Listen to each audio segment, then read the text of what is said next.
കൂടിയിരിക്കുന്ന അധികം പേരും ഇസ്ലാങ്ങളായതുകൊണ്ട് നിങ്ങളെ ഭയന്നിട്ടോ നിങ്ങളുടെ കാതുകളിൽ അത്തരം അഭിപ്രായങ്ങൾ പറയാൻ മടിച്ചിട്ടോ നിങ്ങൾ കേൾക്കാത്തതാണ് എന്ന് നിങ്ങൾ ധരിക്കരുത്.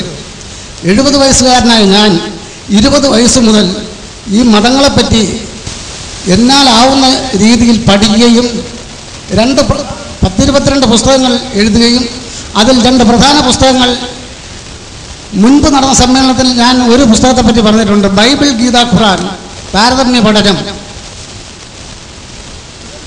അങ്ങനെ ഒരു പുസ്തകം എഴുതി 16 കൊല്ലത്തിന് പ്രസിദ്ധീകരിക്കുകയും 3 ഗവൺമെൻറ് ഓർഡറുകൾ തന്ന് യൂണിവേഴ്സിറ്റി തലത്തിലും ഹൈസ്കൂൾ തലത്തിലും ആ പുസ്തകം വാങ്ങി വിതരണം ചെയ്തുകൊണ്ടിരിക്കുകയുമാണ്. ചോദ്യമായിട്ട് എനിക്ക് പ്രത്യേകം പറയാനില്ല. അഭിപ്രായം 1 മിനിറ്റിനകത്ത് അഭിപ്രായം പറഞ്ഞ് നിർത്താം. ഈ വിഘടനവാദങ്ങളെ പറ്റിയൊക്കെ ഇവിടെ പറഞ്ഞു കേട്ടു ഞാൻ.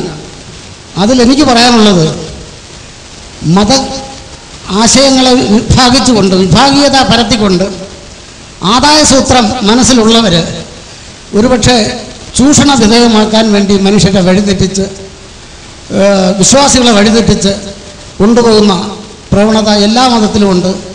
ഒരുപക്ഷെ ഇസ്ലാം മതത്തിലും നാം കാണുന്നുണ്ട്. അതിന് തടയിടേണ്ടത് ഇതുപോലുള്ള സംഘടനകളും പ്രവർത്തനങ്ങളും തന്നെയാണ്. അത് കൂടുതലായിട്ട് ശക്തിപ്പെടുത്തണമെന്ന് ഞാൻ താല്പര്യപ്പെടുന്നു. ബഹുമാന്യനായ ജ്യേഷ്ഠ സഹോദരൻ മണിലാൽ സാർ, അദ്ദേഹം ഇവിടെ ചില അഭിപ്രായ പ്രകടനങ്ങൾ നടത്തുകയാണ് ചെയ്തത്. ഈ സംവാദത്തിൽ ആദ്യമായി ചോദ്യം ചോദിച്ച അതേ ചോദ്യം, അതിനെ പിന്താങ്ങിക്കൊണ്ട് തൻ്റെ നീണ്ട ജീവിതത്തിൻ്റെ കാലഘട്ടങ്ങളിലെവിടെയും മുഹമ്മദ് നബി സല്ലല്ലാഹു അലൈഹി വസല്ലമയെ വിമർശിച്ചതായി മുസ്ലിങ്ങളല്ലാത്ത ആളുകൾ പറയുന്നത് പോലും കേൾക്കാൻ കഴിഞ്ഞിട്ടില്ല എന്നാണ് അദ്ദേഹം ആദ്യമായി പറഞ്ഞത്. അതിൻ്റെ വിശദീകരണം നേരത്തെ തന്നെ ഇവിടെ നിന്ന് നൽകുകയുണ്ടായി. പ്രവാചകൻ സല്ലല്ലാഹു അലൈഹി വസല്ലമയുടെ ജീവിതം പരിശോധിക്കുമ്പോൾ അദ്ദേഹത്തിന് നുബുവത്ത്, പ്രവാചകത്വം ലഭിച്ചത് മുതൽ തന്നെ പ്രവാചകൻ സല്ലല്ലാഹു അലൈഹി വസല്ലമയെ ആളുകൾ വിമർശിച്ചിരുന്നു. അദ്ദേഹത്തെ മുഹമ്മദ് നബി സല്ലല്ലാഹു അലൈഹി വസല്ലമയെ വിശ്വസ്തൻ, അൽ അമീൻ എന്ന് വിളിച്ച അതേ നാവ് കൊണ്ട് തന്നെ ഈ ലോകത്തിന്റെ സൃഷ്ടാവിനെ സംബന്ധിച്ച് പരിചയപ്പെടുത്തിയപ്പോ, ഈ ലോകത്തിന്റെ നാഥൻ ഏകനാണ് എന്ന് പ്രഖ്യാപിച്ചപ്പോ, അതല്ലാത്ത വിശ്വാസങ്ങൾ വെച്ചു പുലർത്തിയ ആളുകൾ മുഹമ്മദ് നബി സല്ലല്ലാഹു അലൈഹി വസല്ലമയെ വിമർശിച്ചിരുന്നു എന്നുള്ളതാണ്. അവിടുന്ന് ഇങ്ങോട്ട് ഈ ഒരു സമയം വരെയുള്ള സമൂഹത്തിന്റെ അവസ്ഥ പരിശോധിച്ചു നോക്കുമ്പോൾ അതിൻ്റെ ഇടയിലെല്ലാം പ്രവാചകൻ സല്ലല്ലാഹു അലൈഹി വസല്ലമയെ വിമർശിക്കാൻ ശ്രമിച്ചിട്ടുണ്ട് എന്നത് ഒരു യാഥാർത്ഥ്യമാണ്. വർഷങ്ങൾക്ക് മുമ്പ് ഡാനിഷ് കാർട്ടൂൺ ഇവിടെ വിവാദമായിരുന്നു. മഹാനായ പ്രവാചകൻ സല്ലല്ലാഹു അലൈഹി വസല്ലമയെ ഭീകരവാദിയായി ചിത്രീകരിക്കുന്ന രൂപത്തിൽ, പ്രവാചകൻ സല്ലല്ലാഹു അലൈഹി വസല്ലമയെ ഒരു സ്ത്രീ ലംബടനായി അവതരിപ്പിക്കുന്ന രൂപത്തിൽ വ്യത്യസ്തങ്ങളായ കാർട്ടൂണുകളിലൂടെ മുസ്ലിം മനസ്സുകളെ പ്രകോപിതരാക്കുന്ന രൂപത്തിലുള്ള കാർട്ടൂണുകൾ ഇവിടെ വന്നിട്ടുണ്ട്. അതേപോലെ തന്നെ ഇവിടെ വിശദീകരിച്ചതുപോലെ ചുങ്കപ്പാറയിൽ നിന്നും പുറത്തിറങ്ങിയ പുസ്തകമാകട്ടെ, അതല്ലെങ്കിൽ കേരളത്തിലെ മുസ്ലിങ്ങളെയല്ല, കേരളത്തിലെ മനസ്സാക്ഷിയുള്ള ഓരോരുത്തരെയും വേദനിപ്പിക്കുന്ന രൂപത്തിൽ വിദ്യാഭ്യാസ വിചക്ഷണരായി അറിയപ്പെടുന്ന ആളുകളുടെ കരങ്ങളിലൂടെ പുറത്തു വന്ന ക്വസ്റ്റ്യൻ പേപ്പറുകളാകട്ടെ, ഈ രൂപത്തിൽ പ്രവാചകൻ സല്ലല്ലാഹു അലൈഹി വസല്ലമയെ വിമർശിക്കുന്ന, പച്ചയായി വിമർശിക്കുന്ന, അതല്ലെങ്കിൽ പരിഹസിക്കുന്ന പുസ്തകങ്ങളായിരുന്നു, ചോദ്യപേപ്പറുകളായിരുന്നു. അതിനുശേഷവും അതിനു മുമ്പുമായി പ്രസിദ്ധീകരിക്കപ്പെട്ട പുസ്തകങ്ങൾ ഇസ്ലാമിനെ വിമർശിക്കുന്നതോടൊപ്പം ഇസ്ലാം എന്ന ആദർശത്തെ, അടിസ്ഥാനപരമായ ആദർശത്തെ പഠിപ്പിച്ച അവസാനത്തെ പ്രവാചകനായ മുഹമ്മദ് നബി സല്ലല്ലാഹു അലൈഹി വസല്ലം, അദ്ദേഹത്തിന്റെ ജീവിതത്തെ എല്ലാവരും സ്വീകരിച്ചു കഴിഞ്ഞാൽ, അദ്ദേഹത്തിന്റെ ജീവിതത്തെ എല്ലാവരും അംഗീകരിച്ചു കഴിഞ്ഞാൽ, തങ്ങളുടെ സ്ഥാപിതമായ താല്പര്യങ്ങൾ അത് സ്ഥാപിതമായ താല്പര്യങ്ങൾക്ക് വിഘാതം സൃഷ്ടിക്കുമെന്ന ഉത്തമമായ വിശ്വാസത്തോടുകൂടെ മുതലാളിത്തവും മീഡിയയും ഒക്കെ പ്രവാചകൻ സല്ലല്ലാഹു അലൈഹി വസല്ലമക്കെതിരിലും ഇസ്ലാമിനെതിരിലും പ്രവർത്തിച്ചു എന്നതാണ് യാഥാർത്ഥ്യം. അതല്ലാതെ ലോകത്തിലുള്ള മുസ്ലിങ്ങളല്ലാത്ത മുഴുവൻ ആളുകളും പ്രവാചകൻ സല്ലല്ലാഹു അലൈഹി വസല്ലമയെ വിമർശിക്കുന്ന ആളുകളാണെന്നല്ല. മുഹമ്മദ് നബി സല്ലല്ലാഹു അലൈഹി വസല്ലമയുടെ സ്വഭാവത്തിൽ, അദ്ദേഹം പഠിപ്പിച്ച ആശയത്തിൽ, അദ്ദേഹത്തിന്റെ ജീവിത ശൈലിയിൽ ആകൃഷ്ടരായിട്ടുള്ള മുസ്ലിങ്ങളല്ലാത്ത ഒരുപാട് ആളുകളുണ്ട്. അതോടൊപ്പം തന്നെ പ്രവാചകൻ സല്ലല്ലാഹു അലൈഹി വസല്ലമയുടെ ജീവിതം, ആ ജീവിതത്തെ ആളുകൾ മനസ്സിലാക്കി കഴിഞ്ഞാൽ ഈ ലോകത്ത് തങ്ങൾക്ക് ആവശ്യമായ രൂപത്തിൽ പണം സ്വരൂപിക്കുവാനും തങ്ങളുടെ മാർക്കറ്റിംഗ് സിസ്റ്റത്തെ തന്നെ ബാധിക്കുന്ന രൂപത്തിലുള്ള പ്രവർത്തനങ്ങളായിരിക്കും എന്നതുകൊണ്ട് തന്നെ പ്രവാചകൻ സല്ലല്ലാഹു അലൈഹി വസല്ലമയെ ആളുകൾ എതിർക്കുകയാണ്. നിങ്ങൾ പരിശോധിച്ചു നോക്കൂ, ഇസ്ലാം എന്നുള്ളത് പ്രവാചകൻ സല്ലല്ലാഹു അലൈഹി വസല്ലം പഠിപ്പിച്ച ആദർശം ഒരു നൂറ്റാണ്ടിന്റെ ഉള്ളിൽ തന്നെ, ഒരു നൂറ്റാണ്ട് കാലഘട്ടം കൊണ്ട് ലോകം മുഴുവനും അറിയപ്പെടുന്ന ഒരു ആദർശമായിരിക്കുമെന്ന് പറഞ്ഞ മുസ്ലിങ്ങളല്ലാത്ത ആളുകളുണ്ടായിരുന്നു. ആ രൂപത്തിൽ പ്രവാചകൻ സല്ലല്ലാഹു അലൈഹി വസല്ലമയുടെ ജീവിതത്തെ പരിശോധിച്ച ആളുകളുണ്ടായിരുന്നു. പക്ഷേ അങ്ങനെ പ്രവാചകന്റെ ജീവിതത്തെ ആരെങ്കിലും പഠിക്കുകയോ മനസ്സിലാക്കുകയോ ചെയ്താൽ ഇങ്ങനെയുള്ള പ്രയാസങ്ങൾ സൃഷ്ടിക്കപ്പെടും എന്നതുകൊണ്ട് തന്നെ അദ്ദേഹത്തിന്റെ ജീവിതത്തെ പരിശോധിക്കാതിരിക്കുവാൻ വേണ്ടിയാണ് മീഡിയ എന്ന ആയുധത്തെ ഇസ്ലാമിനെതിരിൽ പ്രവാചകൻ സല്ലല്ലാഹു അലൈഹി വസല്ലമയ്ക്കെതിരിൽ തിരിക്കുകയും ഇസ്ലാം ഈസ് ടെററിസം, ഇസ്ലാം ഭീകരതയാണ് എന്ന ആശയത്തിലേക്ക് ആളുകളെ കൊണ്ടുവന്നതും അതിനെ സ്ഥാപിക്കുന്നതിന് വേണ്ടി പ്രവാചകൻ സല്ലല്ലാഹു അലൈഹി വസല്ലമയുടെ ജീവിതത്തിലെ വ്യത്യസ്തങ്ങളായ സംഭവങ്ങളെ വക്രീകരിക്കുകയും അതിലൂടെ ഇസ്ലാമിനെയും മുസ്ലിങ്ങളെയും പ്രവാചകൻ സല്ലല്ലാഹു അലൈഹി വസല്ലമയെയും അപകീർത്തിപ്പെടുത്താൻ ശ്രമിക്കുകയും ചെയ്തിട്ടുള്ളത്. അതുകൊണ്ട് തന്നെ ഇത് ഇന്നും നടന്നുകൊണ്ടിരിക്കുന്ന ഒരു സത്യമാണ്. ഇവിടെ വിഷയാവതരണത്തിൽ സൂചിപ്പിച്ചതുപോലെ പ്രവാചകൻ സല്ലല്ലാഹു അലൈഹി വസല്ലമയെ അംഗീകരിക്കുന്നു, അദ്ദേഹത്തിന്റെ ജീവിതത്തെ, അദ്ദേഹത്തെ സ്നേഹിക്കുവാനും അദ്ദേഹത്തെ ആദരിക്കുവാനും അദ്ദേഹത്തെ ബഹുമാനിക്കുവാനും സമൂഹത്തെ പഠിപ്പിക്കുന്നതോടൊപ്പം തന്നെ പ്രവാചകൻ സല്ലല്ലാഹു അലൈഹി വസല്ലമയുടെ ചര്യ, ആ ചര്യ പൂർണ്ണമായ രൂപത്തിൽ ആരെങ്കിലും കൊണ്ടുവന്നു കഴിഞ്ഞാൽ അത് അവർ മോശമായ രൂപത്തിൽ ജീവിതം നയിക്കുന്ന മുസ്ലിങ്ങളായി മാറുന്നു. എന്നാൽ അദ്ദേഹത്തിന്റെ ചര്യയിൽ നിന്ന് മാറി നിന്ന് കേവലം ഇസ്ലാമികമായ പേരിലൂടെ മാത്രം ജീവിക്കുന്ന ആളുകൾ നല്ല മുസ്ലിങ്ങളായി തീരുന്നു എന്നിങ്ങനെയുള്ള വ്യത്യസ്തമായ രൂപത്തിൽ മുഹമ്മദ് നബി സല്ലല്ലാഹു അലൈഹി വസല്ലമയെയും അദ്ദേഹത്തിന്റെ ജീവിതത്തെയും ജീവിതചര്യയെയും പലപ്പോഴായി വിമർശിക്കപ്പെട്ടിട്ടുണ്ട്. അതല്ലാതെ മുസ്ലിങ്ങളല്ലാത്ത മുഴുവൻ ആളുകളും പ്രവാചകൻ സല്ലല്ലാഹു അലൈഹി വസല്ലമയെ വിമർശിക്കാനുള്ള ഏതെങ്കിലും ജീവിതത്തിൽ ഏതെങ്കിലും ഒരു അവസരം മുഹമ്മദ് നബിയെ ഒന്ന് വിമർശിക്കാൻ കിട്ടുമോ എന്ന് അന്വേഷിച്ച് നടക്കുകയാണ് മുസ്ലിങ്ങളല്ലാത്ത ആളുകൾ എന്നതല്ല ഇവിടെ സൂചിപ്പിച്ചിട്ടുള്ളത് എന്നാണ് ആ വിഷയവുമായി പറയാൻ ആഗ്രഹിക്കുന്നത്. അതോടൊപ്പം തന്നെ ഇന്ന് പല ഘട്ടങ്ങളിലും പല സമൂഹങ്ങളിലും പല മതവിഭാഗങ്ങളിലും വിഭാഗീയതകൾ ഉണ്ടാവുകയും മുസ്ലിങ്ങളിൽ പോലും അത്തരത്തിലുള്ള വിഭാഗീയതകൾ ഉണ്ടായിട്ടുണ്ട്. അത് പരിഹരിക്കാനുള്ള ഒരു ശ്രമം ഉണ്ടാകണം എന്ന ഒരു നിർദ്ദേശം കൂടെ അദ്ദേഹത്തിന്റെ അവസരത്തിൽ അവസാന ഭാഗത്തായി സൂചിപ്പിച്ചിട്ടുണ്ട്. യഥാർത്ഥത്തിൽ ഇസ്ലാം ഒരിക്കലും വിഭാഗീയതയെ ഒരിക്കലും അംഗീകരിച്ചിട്ടില്ല. വിഭാഗീയതയ്ക്ക് പകരമായി മനുഷ്യരെ മനുഷ്യനായി കാണാനും അവർക്ക് ജീവിതത്തിന്റെ ആത്യന്തികമായ ലക്ഷ്യത്തെ സംബന്ധിച്ച് പറഞ്ഞു കൊടുക്കാനുമാണ് മുഹമ്മദ് നബി സല്ലല്ലാഹു അലൈഹി വസല്ലം ശ്രമിച്ചിട്ടുള്ളത്. അതുകൊണ്ടാണ് തന്റെ ഉപമയായി അദ്ദേഹം വിശദീകരിച്ചത് മസലി വ മസലുക്കും കമസലി റജുലിൻ, എന്റെയും നിങ്ങളുടെയും ഉപമ ഒരാളെ പോലെയാണ്. അയാള് ഒരു തീ കത്തിച്ചു, ആ തീയിലേക്ക് അതിന്റെ വർണ്ണ ശബളിമയാർന്ന അവസ്ഥ കണ്ട് പാറ്റകളും പ്രാണികളും തീയിലേക്ക് അടുത്തുകൊണ്ടിരിക്കുമ്പോൾ അയാൾ ആ പ്രാണികളെയും പാറ്റകളെയും തട്ടിക്കൊണ്ടിരിക്കുന്നു. പക്ഷേ അതിന്റെ ഇടയിലൂടെ പോലും പ്രാണികൾ അതിലേക്ക് വീഴുന്നു. അതേപോലെ നരകത്തിലേക്ക് ആളുകൾ ചാടിക്കൊണ്ടിരിക്കുമ്പോൾ ആ നരകത്തിൽ നിന്ന് ആളുകൾ അകറ്റുവാനാണ് പ്രവാചകൻ സല്ലല്ലാഹു അലൈഹി വസല്ലം ശ്രമിച്ചിട്ടുള്ളത്. അതല്ലാതെ ഒരിക്കലും അദ്ദേഹത്തിന്റെ ജീവിതത്തിൽ വിഭാഗീയമായ വംശീയമായ രൂപത്തിലുള്ള പരാമർശങ്ങൾ കണ്ടിട്ടില്ല. ഇസ്ലാം ആ രൂപത്തിൽ ഒരിക്കലും മറ്റുള്ള ആളുകളോട് സംസാരിച്ചിട്ടുമില്ല. മറിച്ച് യാ അയ്യുഹന്നാസ് ഇന്നാ ഖലഖനാകും മിൻ ദക്കരിൻ വ ഉൻസ വജഅൽനാകും ശുഊബൻ വഖബായില ലിതആറഫു ഇന്ന അക്രമക്കും ഇൻദല്ലാഹി അത്ഖാകും. വിശുദ്ധ ഖുർആനിലെ 49-ാം അധ്യായം സൂറത്തുൽ ഹുജറാത്തിലൂടെ ഈ ലോകത്തിലുള്ള മുഴുവൻ ആളുകളെയും വിളിച്ചുകൊണ്ട് ഒരു ജാതിയുടെയോ വർഗത്തിന്റെയോ വർണ്ണത്തിന്റെയോ ദേശത്തിന്റെയോ ഭാഷയുടെയോ വ്യത്യാസമില്ലാതെ പച്ചയായ മനുഷ്യരായി ഈ ലോകത്ത് ആരൊക്കെ ജീവിക്കുന്നുണ്ടോ അവരെയൊക്കെ വിളിച്ചുകൊണ്ട് ഖുർആൻ പറഞ്ഞത് ഇന്നാ ഖലഖ്നാകും മിൻ ദക്കരിൻ വ ഉൻസ, നിങ്ങളെ നാം സൃഷ്ടിച്ചിട്ടുള്ളത് ഒരാണിൽ നിന്നും പെണ്ണിൽ നിന്നുമായിക്കൊണ്ടാണ്. ഫജഅൽനാകും ശുഊബൻ വ ഖബായില ലിതആറഫു, നിങ്ങൾ പരസ്പരം തിരിച്ചറിയുന്നതിന് വേണ്ടിയാണ് നിങ്ങളെ വ്യത്യസ്ത ഗോത്രങ്ങളാക്കിയത്, വ്യത്യസ്ത സമൂഹങ്ങളാക്കിയത്.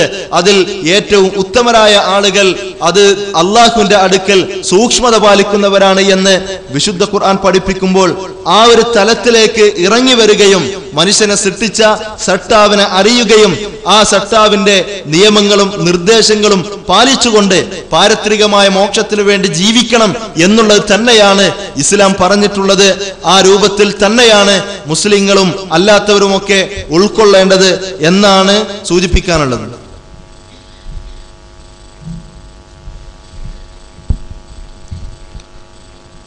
നേരത്തെ സുകുമാരൻ സാറും ഇപ്പോൾ മണിലാൽ സാറും സൂചിപ്പിച്ച വിഷയങ്ങളിൽ ആ ചോദ്യങ്ങൾ തന്നെ എനിക്ക് തോന്നുന്ന ഒരു തെറ്റായ ധാരണയിൽ നിന്നുണ്ടാകുന്നുവോ എന്ന് തോന്നുന്നു. ഒരിക്കലും മുഹമ്മദ് നബി സല്ലല്ലാഹു അലൈഹി വസല്ലം വിമർശിക്കപ്പെടുക എന്നത് ഒരു തെറ്റാണ് എന്നൊരു അഭിപ്രായം മുസ്ലിങ്ങളെ സംബന്ധിച്ചിടത്തോളം ഇല്ല. ചോദ്യങ്ങൾക്ക് അതീതമായ, അതല്ലെങ്കിൽ വിമർശനങ്ങൾക്ക് അതീതമായ, ഒരിക്കലും ചോദിക്കപ്പെട്ടുകൂടാത്ത, ചോദ്യം ചെയ്യപ്പെട്ടുകൂടാത്ത, വിമർശിക്കപ്പെട്ടുകൂടാത്ത വ്യക്തിത്വമാണ് മുഹമ്മദ് നബി സല്ലല്ലാഹു അലൈഹി വസല്ലം എന്നല്ല ഇവിടെ പറഞ്ഞതിൻ്റെയും വിശദീകരിക്കുന്നതിൻ്റെയും ഉദ്ദേശം. ഇവിടെ ബഹുമാനരായ രണ്ട് ജ്യേഷ്ഠ സഹോദരന്മാരുടെയും അഭിപ്രായ പ്രകടനങ്ങളിൽ നിന്ന് നാം മനസ്സിലാക്കുന്ന ഒരു കാര്യം,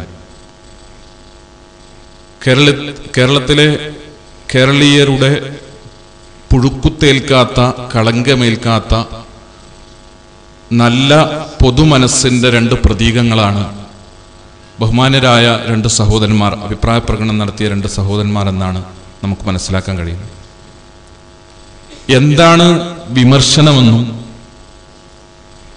മുഹമ്മദ് നബി വിമർശിക്കപ്പെടുന്നതിനെ കുറിച്ച് മുസ്ലിങ്ങൾക്ക് എന്താണ് പറയാനുള്ളതെന്നും, വിമർശനം മാത്രമാണോ മുഹമ്മദ് നബിയുമായി ബന്ധപ്പെട്ട് നമ്മുടെ സമൂഹത്തിൽ നടക്കുന്നത് എന്നുമുള്ള കാര്യങ്ങൾ കൂടി ഇതിൻ്റെ ഭാഗമായി നാം പരിഗണിക്കേണ്ടതുണ്ട്, പരിശോധിക്കേണ്ടതുണ്ട്.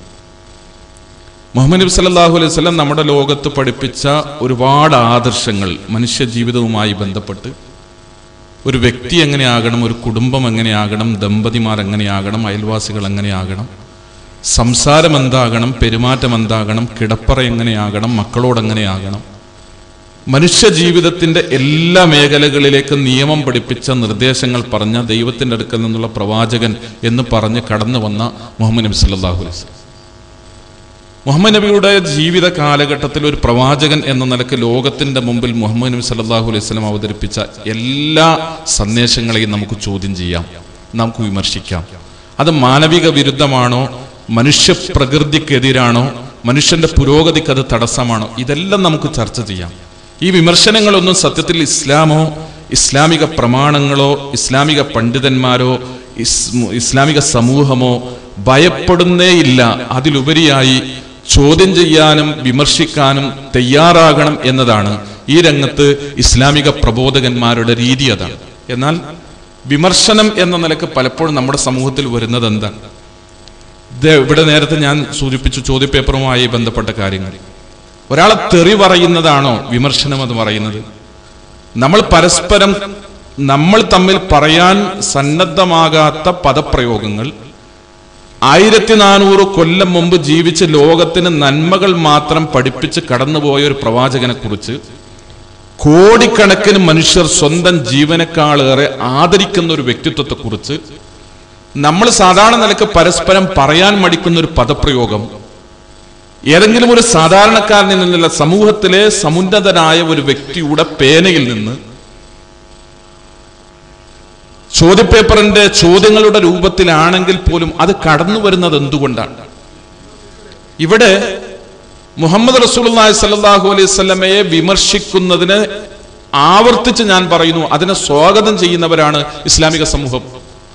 എന്നാൽ പ്രവാചകൻ സല്ലല്ലാഹു അലൈഹി വസല്ലമയെ തെറി പറഞ്ഞുകൊണ്ട്, മുഹമ്മദ് നബി സല്ലല്ലാഹു അലൈഹി വസല്ലമയുടെ വ്യക്തിത്വത്തെ ആക്ഷേപിച്ചുകൊണ്ട്, മുഹമ്മദ് റസൂലുള്ളാഹി സല്ലല്ലാഹു അലൈഹി വസല്ലമയെ ആദരിക്കുകയും സ്നേഹിക്കുകയും ബഹുമാനിക്കുകയും ചെയ്യുന്ന ആളുകളുടെ മനസ്സുകൾക്കകത്ത് ആഴത്തിലുള്ള മുറിവുകൾ സൃഷ്ടിച്ചുകൊണ്ട് പ്രവാചക വ്യക്തിത്വത്തെ തങ്ങളുടെ പേന കൊണ്ടും നാവുകൊണ്ടും പിച്ചു ചീന്തുന്നതിനു വേണ്ടി പരിശ്രമിക്കുന്ന ആളുകൾ, അവർക്കൊരു ലക്ഷ്യമുണ്ട്. ആ ലക്ഷ്യം എന്താ? 1400 കൊല്ലം മുമ്പ് കടന്നുപോയ തന്റെ ജീവിതത്തിൽ, ജീവിത കാലഘട്ടത്തിൽ ലോകത്തിന് മുഴുവൻ നീതിയും കാരുണ്യവുമായി നിലകൊണ്ട, തന്റെ ജീവിതത്തിലൂടെ പഠിപ്പിക്കപ്പെട്ട സന്ദേശങ്ങളിലും നിയമനിർദ്ദേശങ്ങളിലുമെല്ലാം ലോകത്തിനും ലോകത്തുള്ള മുഴുവൻ മനുഷ്യർക്കും നന്മകൾക്ക് ഉപയുക്തമായ കാര്യങ്ങൾ മാത്രം ലോകത്തോട് വിളിച്ചു പറഞ്ഞ, ഇങ്ങനെ നന്മക്ക് വേണ്ടി നിലകൊണ്ടതിന്റെ പേരിൽ ഒരു വ്യക്തി എന്ന നിലക്കും ഒരു കുടുംബം എന്ന നിലക്കും അനേകം പരീക്ഷണങ്ങൾക്കും പ്രയാസങ്ങൾക്കും ത്യാഗങ്ങൾക്കും കഷ്ടപ്പാടുകൾക്കും ഏൽക്കേണ്ടി വന്ന് അതിനെല്ലാം അഭിമുഖീകരിക്കേണ്ടി വന്ന മഹാനായ ഒരു പ്രവാചകൻ. ആ പ്രവാചകനെ വ്യക്തിപരമായി ചീത്ത പറയുന്നതിലൂടെ, അസഭ്യം പറയുന്നതിലൂടെ, തെറി പറയുന്നതിലൂടെ അത് ചെയ്യുന്ന ആളുകൾക്ക് ഒരു ലക്ഷ്യമുണ്ട്. നമ്മൾ അവധാനതയോടുകൂടെ സമൂഹത്തിലെ ഇവിടെ ചോദ്യം ഉന്നയിച്ച അഭിപ്രായങ്ങൾ പറഞ്ഞ ആളുകൾ തീർച്ചയായും നമ്മൾ സമൂഹത്തിൽ കുറച്ച് ഉയർന്ന് ചിന്തിക്കുന്ന തലത്തിൽപ്പെട്ട ആളുകളാണ്. ഗൗരവത്തോടുകൂടെ നാം ചില കാര്യങ്ങൾ മനസ്സിലാക്കണം. ഇവിടെ മുസ്ലിം സമുദായത്തെ പ്രകോപിപ്പിക്കുക എന്നൊരു ലക്ഷ്യത്തോടുകൂടെ തന്നെയുള്ള ആസൂത്രിതമായ ചില ശ്രമങ്ങൾ നമ്മുടെ നാട്ടിൽ നടക്കുന്നുണ്ടോ? കേവലമായി വിമർശിക്കപ്പെട്ട ഒരു കാലഘട്ടത്തിലും പ്രകോപിതരായി മുസ്ലിങ്ങൾ പ്രതികരിച്ചിട്ടില്ല. വിശുദ്ധ ഖുർആനിന് വിമർശന പഠനം കേരളത്തിൽ ഇറങ്ങിയിട്ട് വിശുദ്ധ ഖുർആനിനെ വിമർശിച്ചുകൊണ്ടുള്ള ഖുർആൻ വിമർശന പഠനം എന്ന് പറയുന്ന ഇടമുറകിന്റെ പുസ്തകം കേരളത്തിൽ ഇറങ്ങിയിട്ട് പതിറ്റാണ്ടുകളായി. ആരും വാളെടുത്തിട്ടില്ല. ആരും ഇവിടെ അതിന്റെ പേരിൽ ഒരു കലാപം ഉണ്ടാക്കിയിട്ടില്ല, ഒരു സംഘർഷം ഉണ്ടാക്കിയിട്ടില്ല. ഇസ്ലാമിക പ്രമാണങ്ങളെ, ശരീഅത്തിനെ, ഇസ്ലാമിക നിയമങ്ങളെ, ഖുർആനിന്റെ നിർദ്ദേശങ്ങളെ, മുഹമ്മദ് നബിയുടെ ജീവിത സന്ദേശങ്ങളെ ചോദ്യം ചെയ്യുന്ന ലേഖനങ്ങൾ എമ്പാടും പ്രത്യക്ഷപ്പെടുന്നു മലയാളത്തിൽ. അതിന്റെ ഒന്നും പേരിൽ ഇവിടെ കലാപങ്ങളും കലഹങ്ങളും ഉണ്ടാവാറില്ല. പ്രകോപിതരായി പ്രതികരിക്കുന്ന ഒരു രീതി, പ്രകോപിതരായി പ്രതികരിക്കുന്ന ഒരു സമൂഹമായി മുസ്ലിങ്ങൾ മാറണം എന്ന് ചിന്തിക്കുന്ന ചില ആളുകൾ പ്രകോപനം ഉണ്ടാക്കുന്നതിനു വേണ്ടിയുള്ള ആസൂത്രിതമായ ചില ശ്രമങ്ങളുടെ ഭാഗമായിട്ടല്ലേ സ്വന്തം ജീവനക്കാളുകളെ സ്നേഹിക്കുന്ന പ്രവാചകനെ കുറിച്ച് ചീത്ത പറയാനും അസഭ്യം പറയാനും തെറി പറയാനും രംഗത്ത് വരുന്നത്? ഇതാണ് നാം ചിന്തിക്കേണ്ടത്. എന്തിനാണ് മുസ്ലിം പ്രകോപിതനാകുന്നത്? എന്തിനാണ്? തീർച്ചയായും നേരത്തെ സൂചിപ്പിച്ചതുപോലെ അതിനൊരു ലക്ഷ്യമുണ്ട്. മുസ്ലിം പ്രകോപിതനാകുന്നതിലൂടെ മുസ്ലിം പ്രതിനിധാനം ചെയ്യുന്ന ആദർശത്തെ തെറ്റിദ്ധരിപ്പിക്കാൻ കഴിയുമെന്ന് ഇസ്ലാമിന്റെ ശത്രു മനസ്സിലാക്കുന്നു. മുസ്ലിം എന്ന് പറയുന്ന ജനവിഭാഗം ലോകത്ത് എവിടെ മുസ്ലിങ്ങൾ പ്രകോപിതരായി പ്രതികരിച്ചാലും അതിലൂടെ പ്രതിക്കൂട്ടിൽ നിർത്താനും കല്ലെറിയാനും ഇസ്ലാമിക ആദർശത്തെ തെറ്റിദ്ധരിപ്പിക്കാനും തമസ്കരിക്കാനും സാധ്യമാണ് എന്ന ശത്രുവിന്റെ തിരിച്ചറിവിൽ നിന്നാണ് മുസ്ലിങ്ങളെ പ്രകോപിതരാക്കാനുള്ള ശ്രമം ഉണ്ടാകുന്നത്. എന്തിനാണ് മുഹമ്മദ് നബിയുടെ കാരിക്കേച്ചർ വരച്ച് മുഹമ്മദ് നബിയുടെ തലയിൽ ബോംബിന്റെ തിരുനാളങ്ങളിട്ട് നാമ്പുകളിട്ട് കാർട്ടൂൺ വരച്ചത് ലോകത്ത് പ്രസിദ്ധീകരിക്കുന്നവന്റെ മനഃശാസ്ത്രം എന്താണ്? അതിന്റെ പ്രചോദനം എന്താണ്? അതിന്റെ താല്പര്യം എന്താണ്? മുഹമ്മദ് നബിയെ ആദരിക്കുന്നവൻ, മുഹമ്മദ് നബിയെ ഇഷ്ടപ്പെടുന്നവർ, മുഹമ്മദ് നബിയെ പിൻപറ്റുന്നവർ നാളെ റോഡിലിറങ്ങണമെന്ന്, അവർ കലാപങ്ങൾ ഉണ്ടാക്കണമെന്ന്, അവർ സംഘർഷങ്ങൾ ഉണ്ടാക്കണമെന്ന്, അവർ വൈകാരികമായി പ്രതികരിക്കണമെന്ന്, അവർ പ്രകോപിതരാകണമെന്ന് ഇസ്ലാമിന്റെ ശത്രു ആഗ്രഹിക്കുകയാണ്. എന്തിനാണ് അങ്ങനെ ലക്ഷ്യം വെക്കുന്നത്? എന്തിനാണ്? അതിലൂടെ ഇസ്ലാമിനെ തെറ്റിദ്ധരിപ്പിക്കാൻ സാധ്യമാണ്. പ്രകോപിതരായ, കലാപകാരികളായ, സംഘർഷത്തിന്റെ ആളുകളായ, തീവ്രവാദികളായ, ഭീകരവാദികളായ മുസ്ലിങ്ങളുടെ ആശയത്തെ, മുസ്ലിങ്ങളുടെ ആദർശത്തെ ലോകത്തൊരാളും പഠിക്കരുത് എന്ന സന്ദേശം, അത്തരമൊരു ആശയത്തിലേക്ക് ലോകത്തുള്ള ഒരു നല്ല മനസ്സും തിരിഞ്ഞു നോക്കരുത് എന്നൊരു ലക്ഷ്യം തീർച്ചയായും ഈ പ്രകോപനം സൃഷ്ടിക്കുന്നതിന്റെ പിന്നിലുണ്ട്. എന്നാൽ ഇത്തരം പ്രകോപനം സൃഷ്ടിക്കുന്ന പ്രവർത്തനങ്ങൾ പ്രത്യക്ഷപ്പെടുന്ന സന്ദർഭങ്ങളിൽ പോലും ഇസ്ലാമിക സമൂഹം ചെയ്തിട്ടുള്ളത് എന്താണ്? കേരളത്തിൽ ഇസ്ലാമിക സമൂഹം ഈ രംഗത്ത്, ഇവിടെ ഞാൻ നേരത്തെ സൂചിപ്പിച്ച ചോദ്യപേപ്പറുമായി ബന്ധപ്പെട്ടാണെങ്കിലും ചുങ്കപ്പാറയിലെ പുസ്തകവുമായി ബന്ധപ്പെട്ടാണെങ്കിലും അവിടെ കേരളത്തിലെ പൊതു മുസ്ലിം സമൂഹത്തിന്റെ ഒരു പ്രതികരണത്തിന്റെ രീതിയുണ്ട്. തീർച്ചയായും അത് നാം മനസ്സിലാക്കിയിട്ടുള്ള, നമ്മളുടെ അനുഭവത്തിൽ നാം തിരിച്ചറിഞ്ഞിട്ടുള്ള വസ്തുത തന്നെയാണ്. എങ്ങനെയാണ് കേരളത്തിലെ പൊതു മുസ്ലിം പ്രതികരിച്ചത്? എങ്ങനെയാണ്? അവിടെ മാസങ്ങൾ കഴിഞ്ഞ് കടന്നു ചെന്ന് കൃത്രിമമായ ഒരു സംഘർഷാവസ്ഥ ഉണ്ടാക്കി തങ്ങളുടെ കൈകളിൽ നേരത്തെ കൂട്ടിക്കരുതിയ ആയുധം കൊണ്ട് കടന്നാക്രമിച്ച് എഴുതിയവന്റെ കൈവെട്ടിയ ഒരു പൊറാട്ട് നാടകത്തെ കുറിച്ചല്ല മുസ്ലിം പ്രതികരണം എന്ന് ഞാൻ പറയുന്നത്. അതുണ്ടായത് മാസങ്ങൾ കഴിഞ്ഞാണ്. അതിനു മുമ്പ് ഈ ചോദ്യപേപ്പർ കടന്നു വന്ന സന്ദർഭത്തിൽ തന്നെ ചുങ്കപ്പാറയിലെ പുസ്തകം പ്രത്യക്ഷപ്പെട്ടിടത്ത് തന്നെ കേരളത്തിലെ പൊതു മുസ്ലിങ്ങൾ പ്രതികരിച്ചിട്ടുണ്ട്. ചുങ്കപ്പാറയെ പോലെ തൊടുപുഴയെ പോലെ കേരളത്തിന്റെ വിവിധ ഭാഗങ്ങളിൽ കടന്നു ചെന്നുകൊണ്ട് ഇതുപോലെ നൂറുകണക്കിന് ആയിരക്കണക്കിന് വ്യത്യസ്ത മതവിഭാഗങ്ങളിൽപ്പെട്ട മലയാളികളായ സഹോദരങ്ങളെ മുഴുവൻ വിളിച്ചു വരുത്തി ഇസ്ലാം ഇതാ വെല്ലുവിളിക്കുന്നു എന്ന തലക്കെട്ടോടുകൂടെ പ്രോഗ്രാമുകൾ നടത്താനും ഇസ്ലാമിനെ കുറിച്ചോ മുസ്ലിങ്ങളെ കുറിച്ചോ ഖുർആനിനെ കുറിച്ചോ മുഹമ്മദ് നബിയെ കുറിച്ചോ നിങ്ങൾക്ക് എന്ത് ചോദ്യങ്ങൾ ഉണ്ടെങ്കിലും എന്ത് വിമർശനങ്ങൾ ഉണ്ടെങ്കിലും ഇതാ ചോദിക്കാം, ഞങ്ങളിത് വിശദീകരിക്കാൻ തയ്യാറാണ്, അതിന്റെ വസ്തുത പറയാൻ ഞങ്ങൾ ഒരുക്കമാണ്, അതിന്റെ യാഥാർത്ഥ്യം എന്താണ് എന്ന് വിശദീകരിക്കാൻ ഞങ്ങൾ സന്നദ്ധമാണ് എന്ന് കേരളത്തിലെ ജനങ്ങളുടെ മുമ്പിൽ തുറന്ന മനസ്സോടെ തുറന്ന വേദികളിൽ കയറി നിന്നുകൊണ്ട് ഇസ്ലാം എന്താണ് എന്ന് കൃത്യമായി പറഞ്ഞു കൊടുക്കാനുള്ള, പഠിപ്പിച്ചു കൊടുക്കാനുള്ള, അറിയിക്കാനുള്ള, എത്തിക്കാനുള്ള വേദിയായും അവസരമായും ആ സന്ദർഭത്തെ ഉപയോഗപ്പെടുത്തുകയാണ് കേരളത്തിലെ പൊതു മുസ്ലിങ്ങൾ ചെയ്തത്. എന്നാൽ ഒരു വിഭാഗം ആളുകൾ അവിടെ രംഗത്ത് വന്നു. അത്തരം വിഭാഗം ആളുകളെയാണ് ഇസ്ലാമിന്റെ ശത്രു ലക്ഷ്യം വെക്കുന്നു എന്ന് ഞാൻ പറയുന്നത്. ഒരു വിഭാഗം ആളുകൾ അവിടെ രംഗത്ത് വന്ന് വൈകാരികമായി പ്രതികരിക്കുന്നവർ, എടുത്തു ചാടുന്നവർ, ഇസ്ലാമിക പ്രമാണങ്ങൾക്ക് വിരുദ്ധമായി പ്രവർത്തിക്കുന്നവർ. തീർച്ചയായും നേരത്തെ അവിടെ മണിലാൽ സാർ സൂചിപ്പിച്ചതുപോലെ ഏത് മതത്തെയും പ്രതിനിധാനം ചെയ്തുകൊണ്ട് രാഷ്ട്രീയ ലക്ഷ്യം വെച്ചുകൊണ്ട് കടന്നു വരുന്ന കപട ഭൗതികവാദികൾ, രാഷ്ട്രീയ ലക്ഷ്യം മാത്രം വെച്ചുകൊണ്ട് കടന്നു വരുന്ന കപട ഭൗതികവാദികൾ ആത്മീയതയെയും മതത്തെയും തങ്ങൾക്കുള്ള പുകമറയായി കണ്ട് അധികാരങ്ങളെയും സ്വാധീനങ്ങളെയും ലക്ഷ്യം വെച്ചുകൊണ്ട് കടന്നു വരുന്ന ആൾക്കൂട്ടങ്ങൾ എല്ലാ മതത്തിന്റെ പേരിൽ നമ്മുടെ സമൂഹത്തിൽ നിലനിൽക്കുന്നുണ്ട്. അത്തരം ആളുകൾ കടന്നു വന്നു. ഈ ഒരു പ്രശ്നത്തെ അവർക്കുള്ള പുകമറയാക്കി മാറ്റാനും ആയുധമാക്കാനും അവസരമാക്കാനും തങ്ങൾക്ക്, തങ്ങളുടെ സംഘടനക്ക്, തങ്ങളുടെ ആദർശത്തിന്, തങ്ങളുടെ രാഷ്ട്രീയമായ താല്പര്യങ്ങൾക്ക് മൈലേജ് വർദ്ധിപ്പിക്കാനുമുള്ള ഒരു അവസരമായി അവരതിനെ കണ്ടു ദുരുപയോഗപ്പെടുത്തുന്ന സാഹചര്യമുണ്ടായി. അവിടെയും കേരളത്തിലെ പൊതു മുസ്ലിം സ്വീകരിച്ച സമീപനം അത്തരത്തിൽ അധ്യാപകൻ മുസ്ലിങ്ങളുടെ മുഴുവൻ മനസ്സിൽ വലിയ വേദന സൃഷ്ടിച്ചുകൊണ്ടാണ് മുഹമ്മദ് നബിയെ തെറി പറഞ്ഞതെങ്കിൽ പോലും മുഹമ്മദ് നബിയെ തെറി പറഞ്ഞുകൊണ്ട് പച്ചമലയാളത്തിൽ അസഭ്യം എഴുതി ചോദ്യപേപ്പർ ഇറക്കിയ അധ്യാപകന്റെ കൈവെട്ടിയത് ശരിയായില്ലെന്ന് മാത്രമല്ല, അത് ഇസ്ലാമിക പ്രമാണങ്ങൾക്ക് വിരുദ്ധമാണ്, മുഹമ്മദ് നബിയുടെ അധ്യാപനങ്ങൾക്ക് വിരുദ്ധമാണ്. മുഹമ്മദ് നബി പഠിപ്പിച്ച പ്രതികരണത്തിന്റെ, ശത്രുവിനോടുള്ള പ്രതികരണത്തിന്റെ രീതിശാസ്ത്രങ്ങൾക്കെതിരാണത് എന്ന് കൃത്യമായി വൈകാരികമായി പ്രതികരിച്ചവരോടും മുസ്ലിം സമുദായത്തോടും കേരളത്തിലെ പൊതുസമൂഹത്തോടും പറയുന്ന ഒരു സമീപനമാണ് ഇവിടുത്തെ ഇസ്ലാമിക പ്രബോധകന്മാർ സ്വീകരിച്ചത്.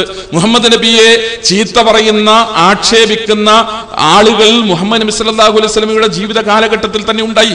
അവരോട് മുഹമ്മദ് നബി സ്വീകരിച്ച സമീപനമെന്തോ അതേ സമീപനം തന്നെയാകണം മുഹമ്മദ് നബി ആക്ഷേപിക്കുന്ന ആളുകളോട്, അസഭ്യം പറയുന്ന ആളുകളോടാണെങ്കിൽ പോലും ഇന്നും മുസ്ലിം സ്വീകരിക്കേണ്ടത് എന്നതാണ് കേരളത്തിലെ ഇസ്ലാമിക പ്രബോധകന്മാർ ഈ രംഗത്ത് സ്വീകരിച്ച സമീപനം. മുഹമ്മദ് നബി സല്ലല്ലാഹു അലൈഹി വസല്ലം ജീവിച്ചിരിക്കുന്ന കാലഘട്ടത്തിൽ നബിയെ തെറി പറഞ്ഞ, നബി ആക്ഷേപിച്ച, നബിക്കെതിരെ കടന്നു വന്ന മനുഷ്യനാണ്. അദ്ദേഹത്തിന്റെ പേരിൽ, അദ്ദേഹത്തെ കുറിച്ച് തന്നെ വിശുദ്ധ ഖുർആനിൽ ഒരു അധ്യായമുണ്ട്. അധ്യായം തബ്ബത് യദാ അബീ ലഹബിൻ വതബ്ബ്, അബൂ ലഹബ് എന്ന് പറയുന്ന മുഹമ്മദ് നബിയെ ആക്ഷേപിച്ച, അസഭ്യം പറഞ്ഞ വ്യക്തിയെ കുറിച്ച് പറഞ്ഞുകൊണ്ടാണ് വിശുദ്ധ ഖുർആനിൽ ആ അധ്യായമുള്ളത്. അദ്ദേഹത്തിന്റെ ഇരുകൈകളും നശിച്ചു പോകട്ടെ എന്നാണ് ഖുർആനിലുള്ളത്. അവിടെ അബൂലഹബിന്റെ ഇരു കരങ്ങളും നശിച്ചു പോകട്ടെ എന്ന് ഖുർആൻ പറയാനുള്ള സാഹചര്യം, അദ്ദേഹം മുഹമ്മദ് നബി സല്ലല്ലാഹു അലൈഹി വസല്ലമയെ ആക്ഷേപിച്ചു, മുഹമ്മദ് നബി സല്ലല്ലാഹു അലൈഹി വസല്ലമക്കെതിരെ അസഭ്യം പറഞ്ഞു, എതിരെ ശത്രുവായി രംഗത്തു വന്നു എന്ന കാരണം കൊണ്ടാണ് അള്ളാഹു പ്രപഞ്ചത്തിന്റെ രക്ഷിതാവ് അദ്ദേഹത്തെ ശപിച്ചുകൊണ്ടുള്ള വചനങ്ങൾ വിശുദ്ധ ഖുർആനിൽ. എന്നാൽ ഈ സൂക്തങ്ങൾ വായിച്ച ഒരാളും ആയുധമെടുത്തുകൊണ്ട് അബൂലഹബിന്റെ അടുത്ത് കടന്നു ചെന്നില്ല. മുഹമ്മദ് നബി ആക്ഷേപിച്ചവന്റെ കൈകൾ, മുഹമ്മദ് നബിയെ ഉപദ്രവിച്ചവന്റെ കൈകൾ, മുഹമ്മദ് നബിയെ ചീത്ത പറഞ്ഞവന്റെ കൈകൾ ഞങ്ങൾ വെട്ടിമാറ്റട്ടെ എന്ന് പറഞ്ഞിട്ട് ഒരു സ്വഹാബി പോലും അവിടെ രംഗത്ത് വന്നില്ല. ഈ രീതിയാണ്, ഇത്തരത്തിലുള്ള ഒരു സമീപനമാണ് ഇസ്ലാമിന്റെ വിമർശകന്മാരോടുണ്ടാകേണ്ടത്, ഇസ്ലാമിന്റെ എതിരാളികളോടുണ്ടാകേണ്ടത്, ഇസ്ലാമിന്റെ ശത്രുവിനോടുണ്ടാകേണ്ടത്, അസഭ്യം പറയുന്നവരോടും തെറി പറയുന്നവനോടും മുസ്ലിം സ്വീകരിക്കേണ്ടത്. മുഹമ്മദ് നബി സ്വീകരിച്ച രീതി എന്തോ, സ്വഹാബത്ത് മുഹമ്മദ് നബിയുടെ അനുചരന്മാർ സ്വീകരിച്ച രീതി എന്തോ അത് തന്നെയാണ് ഉണ്ടാകേണ്ടത് എന്ന സമീപനമാണ് ഇസ്ലാമിക പ്രബോധകന്മാർ കേരളത്തിൽ സ്വീകരിച്ചത്. ഞാനിവിടെ പറഞ്ഞത് വിമർശനം എന്ന് പറയുന്നതിനെ ഒരിക്കലും ഭയപ്പെടാത്തവരാണ് ഇസ്ലാമിക പ്രബോധകന്മാർ. ഇസ്ലാമിക പ്രമാണങ്ങൾ വിമർശിക്കുന്നത്, മുഹമ്മദ് നബിയെ വിമർശിക്കുന്നത് ഒരു തെറ്റല്ല, തെറ്റാണെന്ന് ഇസ്ലാമിക പ്രബോധകന്മാർക്ക് അഭിപ്രായമില്ല. അങ്ങനെ ആരെങ്കിലും വിമർശിച്ചാൽ ആ വിമർശിച്ചതിന്റെ പേരിൽ അവർക്കെതിരെ നടപടിയെടുക്കണമെന്നോ വൈകാരികമായി പ്രതികരിക്കണമെന്നോ ഇസ്ലാമിക സമൂഹം മനസ്സിലാക്കിയിട്ടില്ല. വിമർശിക്കണമെന്നാണ്, ചോദ്യം ചെയ്യണമെന്നാണ്. ചോദ്യം ചെയ്യാതെ അംഗീകരിക്കേണ്ടുന്ന, വിമർശിക്കാതെ ഒരു നിലക്കും യുക്തിയും ബുദ്ധിയും ചെലവാക്കാതെ എന്തു പറഞ്ഞുവോ എന്ത് പഠിപ്പിച്ചുവോ അത് അതേപോലെ അക്ഷരം പ്രതി വിഴുങ്ങണം എന്ന അർത്ഥത്തിലല്ല. അതിലുപരിയായി ചോദിക്കേണ്ടത് ചോദിക്കാൻ, വിമർശിക്കേണ്ടത് വിമർശിക്കാൻ തയ്യാറാകണം എന്ന് തന്നെയാണ്. അത് പ്രവാചകനെ പറ്റിയാണെങ്കിലും വേദഗ്രന്ഥത്തെ കുറിച്ചാണെങ്കിലും ആത്മീയതയെ പറ്റിയാണെങ്കിലും ചോദിച്ച് വിമർശിച്ച് അറിഞ്ഞ് പഠിച്ച് ബുദ്ധിയും യുക്തിയും ഉപയോഗിച്ച് സ്വീകരിക്കണം എന്നത് തന്നെയാണ് ഇസ്ലാമിക നിലപാട്. എന്നാൽ വിമർശനങ്ങൾ തങ്ങളുടെ മനസ്സിന്റെ ഉള്ളിലുള്ള രോഗത്തിന്റെ പ്രതിഫലനമെന്ന നിലക്ക് അസഭ്യമായും തെറിയായും മാറിയാൽ അത് വൈകാരികമായ പ്രതികരണങ്ങൾക്ക് ചിലപ്പോൾ കാരണമായി തീരുന്നു. അത്തരമൊരു സാഹചര്യം പോലും, അത്തരമൊരു സന്ദർഭം പോലും വിമർശനത്തിന്റെ പടി കടന്നുകൊണ്ട് മുഹമ്മദ് റസൂലുള്ളാഹി സ്വല്ലല്ലാഹു അലൈഹി വസല്ലമയെ പച്ച മലയാളത്തിൽ പരസ്യമായി പച്ചക്ക് തെറി പറയാനുള്ള ഒരു സാഹചര്യം പോലും കേരളത്തിൽ ഉണ്ടായ ഒരു സന്ദർഭത്തിലാണ് മുഹമ്മദ് റസൂലുള്ളാഹി സ്വല്ലല്ലാഹു അലൈഹി വസല്ലം ആരാണ്, പ്രവാചകന്റെ ജീവിതത്തിലെ സന്ദേശം എന്താണ്, അവിടുന്ന് ഈ ലോകത്തോട് പഠിപ്പിച്ച ആദർശം എന്താണ് എന്ന് പഠിപ്പിക്കാൻ സ്നേഹസംവാദം മാസിക ഇത്തരത്തിലുള്ള ഒരു പ്രോഗ്രാം സംഘടിപ്പിച്ചത്. ഇത് ഈ തീർച്ചയായും ആ ഒരു പശ്ചാത്തലത്തെയും ഈ ഒരു സാഹചര്യത്തെയും മനസ്സിലാക്കണമെന്നും ഉൾക്കൊള്ളണമെന്നും വിനീതമായി അഭ്യർത്ഥിക്കുകയാണ്. എൻ്റെ പേര് അഡ്വക്കേറ്റ് ബിനു KC. ഞാൻ ദളിത് വിഭാഗത്തിൽപ്പെടുന്ന ആളാണ്. ഞാനത് എടുത്തു പറയാൻ കാരണം,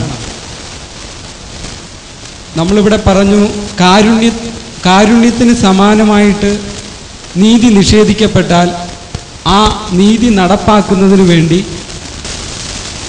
പ്രതികരിക്കുന്നതിനെ പറ്റി ഇവിടെ സൂചിപ്പിക്കുകയുണ്ടായി. പലപ്പോഴും നീതി നിഷേധിക്കപ്പെടുമ്പോൾ നീതി നടപ്പാക്കുവാൻ വേണ്ടി നമ്മൾ ആയുധമെടുക്കാറുണ്ടോ എന്നുള്ളത് ഒരു ചോദ്യമാണ്. ആ ചോദ്യം ഇപ്പോൾ ഇന്ത്യയിലെ ദളിത് സമൂഹം ബഹുഭൂരിപക്ഷം വരുന്ന അവർ ഉൾപ്പെടുന്ന വിഭാഗത്തിൽ നിന്ന് തന്നെ ഇന്ന് ഇന്ത്യയിലെമ്പാടും നേരിടുന്ന പീഡനങ്ങൾ ചെറുതല്ല. പക്ഷേ അവർക്കൊരു ആഗോളികമായിട്ടുള്ള ഒരു ലിങ്കോ അങ്ങനൊരു ബന്ധങ്ങളോ ഇല്ല. അങ്ങനെ ആഗോളികമായി പ്രതികരിക്കാനും അവർക്ക് കഴിയുന്നില്ല. പലപ്പോഴും തെറ്റിദ്ധരിക്കപ്പെടുന്നത് കാരുണ്യത്തിന് സമാനമായി നമ്മൾ നീതി നടപ്പാക്കുമ്പോൾ ആ നീതി ഏത് എക്സ്റ്റെൻഡ് വരെ എതുവരെ പോകുന്നു, അത് എതിരാളികൾക്ക് എത്രത്തോളം ഈ വിഭാഗങ്ങൾ കുഴപ്പക്കാരാണ് എന്ന് ചിത്രീകരിക്കുന്നതിനും അത് പൊതുസമൂഹത്തിൽ വികൃതമാക്കി കാണിക്കുന്നതിനും പലപ്പോഴും കഴിയുന്നുണ്ടോ എന്നുള്ളതാണ്. അപ്പോഴത് വസ്തുതാപരമായി പരിശോധിക്കുകയും സഹിഷ്ണുതയോടുകൂടി കാര്യങ്ങൾ കാണുവാനും ഇടപെടുവാനും പറ്റുന്ന, കാരണം ആയുധത്തെക്കാൾ എപ്പോഴും ശക്തി ആശയത്തിനുണ്ട്. ഒരു ബോംബ് വെച്ചാൽ അവിടെ തകർന്നു പോകത്തേ ഉള്ളൂ. പക്ഷേ ആശയം എന്ന് പറയുന്നത് മനുഷ്യ മനസ്സുകളെ കീഴടക്കും. ബാബറി മസ്ജിദ് തകർത്തപ്പെട്ടപ്പോൾ നേട്ടമുണ്ടാക്കാം എന്ന് വിചാരിച്ച ബഹുഭൂരിപക്ഷം വരുന്ന സംഘപരിവാറും അതുപോലുള്ള രാഷ്ട്രീയ നേട്ടം ഉണ്ടാക്കാൻ ശ്രമിച്ചവർക്കും ബഹുഭൂരിപക്ഷം ഹിന്ദുക്കൾ അധിവസിക്കുന്ന ഇന്ത്യയിൽ പിന്നെ സംഭവിച്ചത് അവർക്ക് അധികാരത്തിൻ്റെ തലങ്ങളിലേക്ക് ഇന്ത്യയിലേക്ക് കടന്നു വരാൻ കഴിഞ്ഞില്ല എന്നുള്ള വസ്തുതയാണ്. അപ്പോൾ ബഹുഭൂരിപക്ഷവും ആഗ്രഹിക്കുന്നത് ശാന്തിയും സമാധാനവുമാണ്.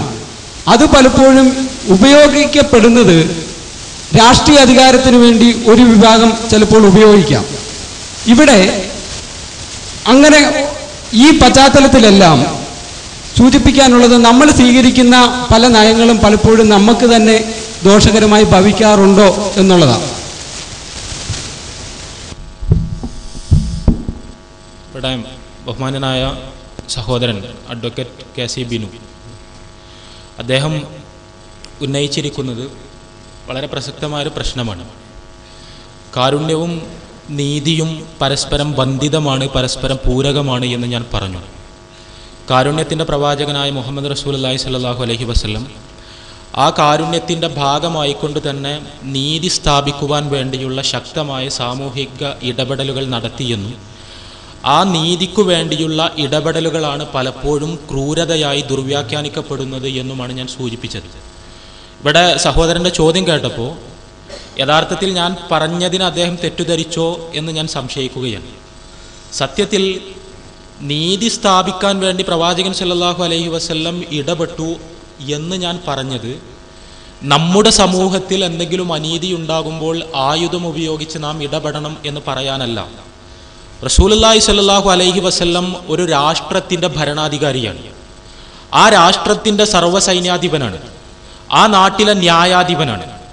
ഒരു ന്യായാധിപൻ എന്ന അർത്ഥത്തിൽ, ഒരു സർവ്വസൈന്യാധിപൻ എന്ന അർത്ഥത്തിൽ, ആ രാഷ്ട്രത്തിൻ്റെ ഭരണാധികാരി എന്ന അർത്ഥത്തിൽ ആ രാഷ്ട്രത്തെ അസ്ഥിരപ്പെടുത്താനുള്ള പരിശ്രമങ്ങൾക്ക് നേരെ ആയുധം ഉപയോഗിച്ച് പ്രതികരിക്കുവാനുള്ള അവകാശം റസൂലുള്ളാഹി സ്വല്ലല്ലാഹു അലൈഹി വസല്ലമക്കുണ്ട്.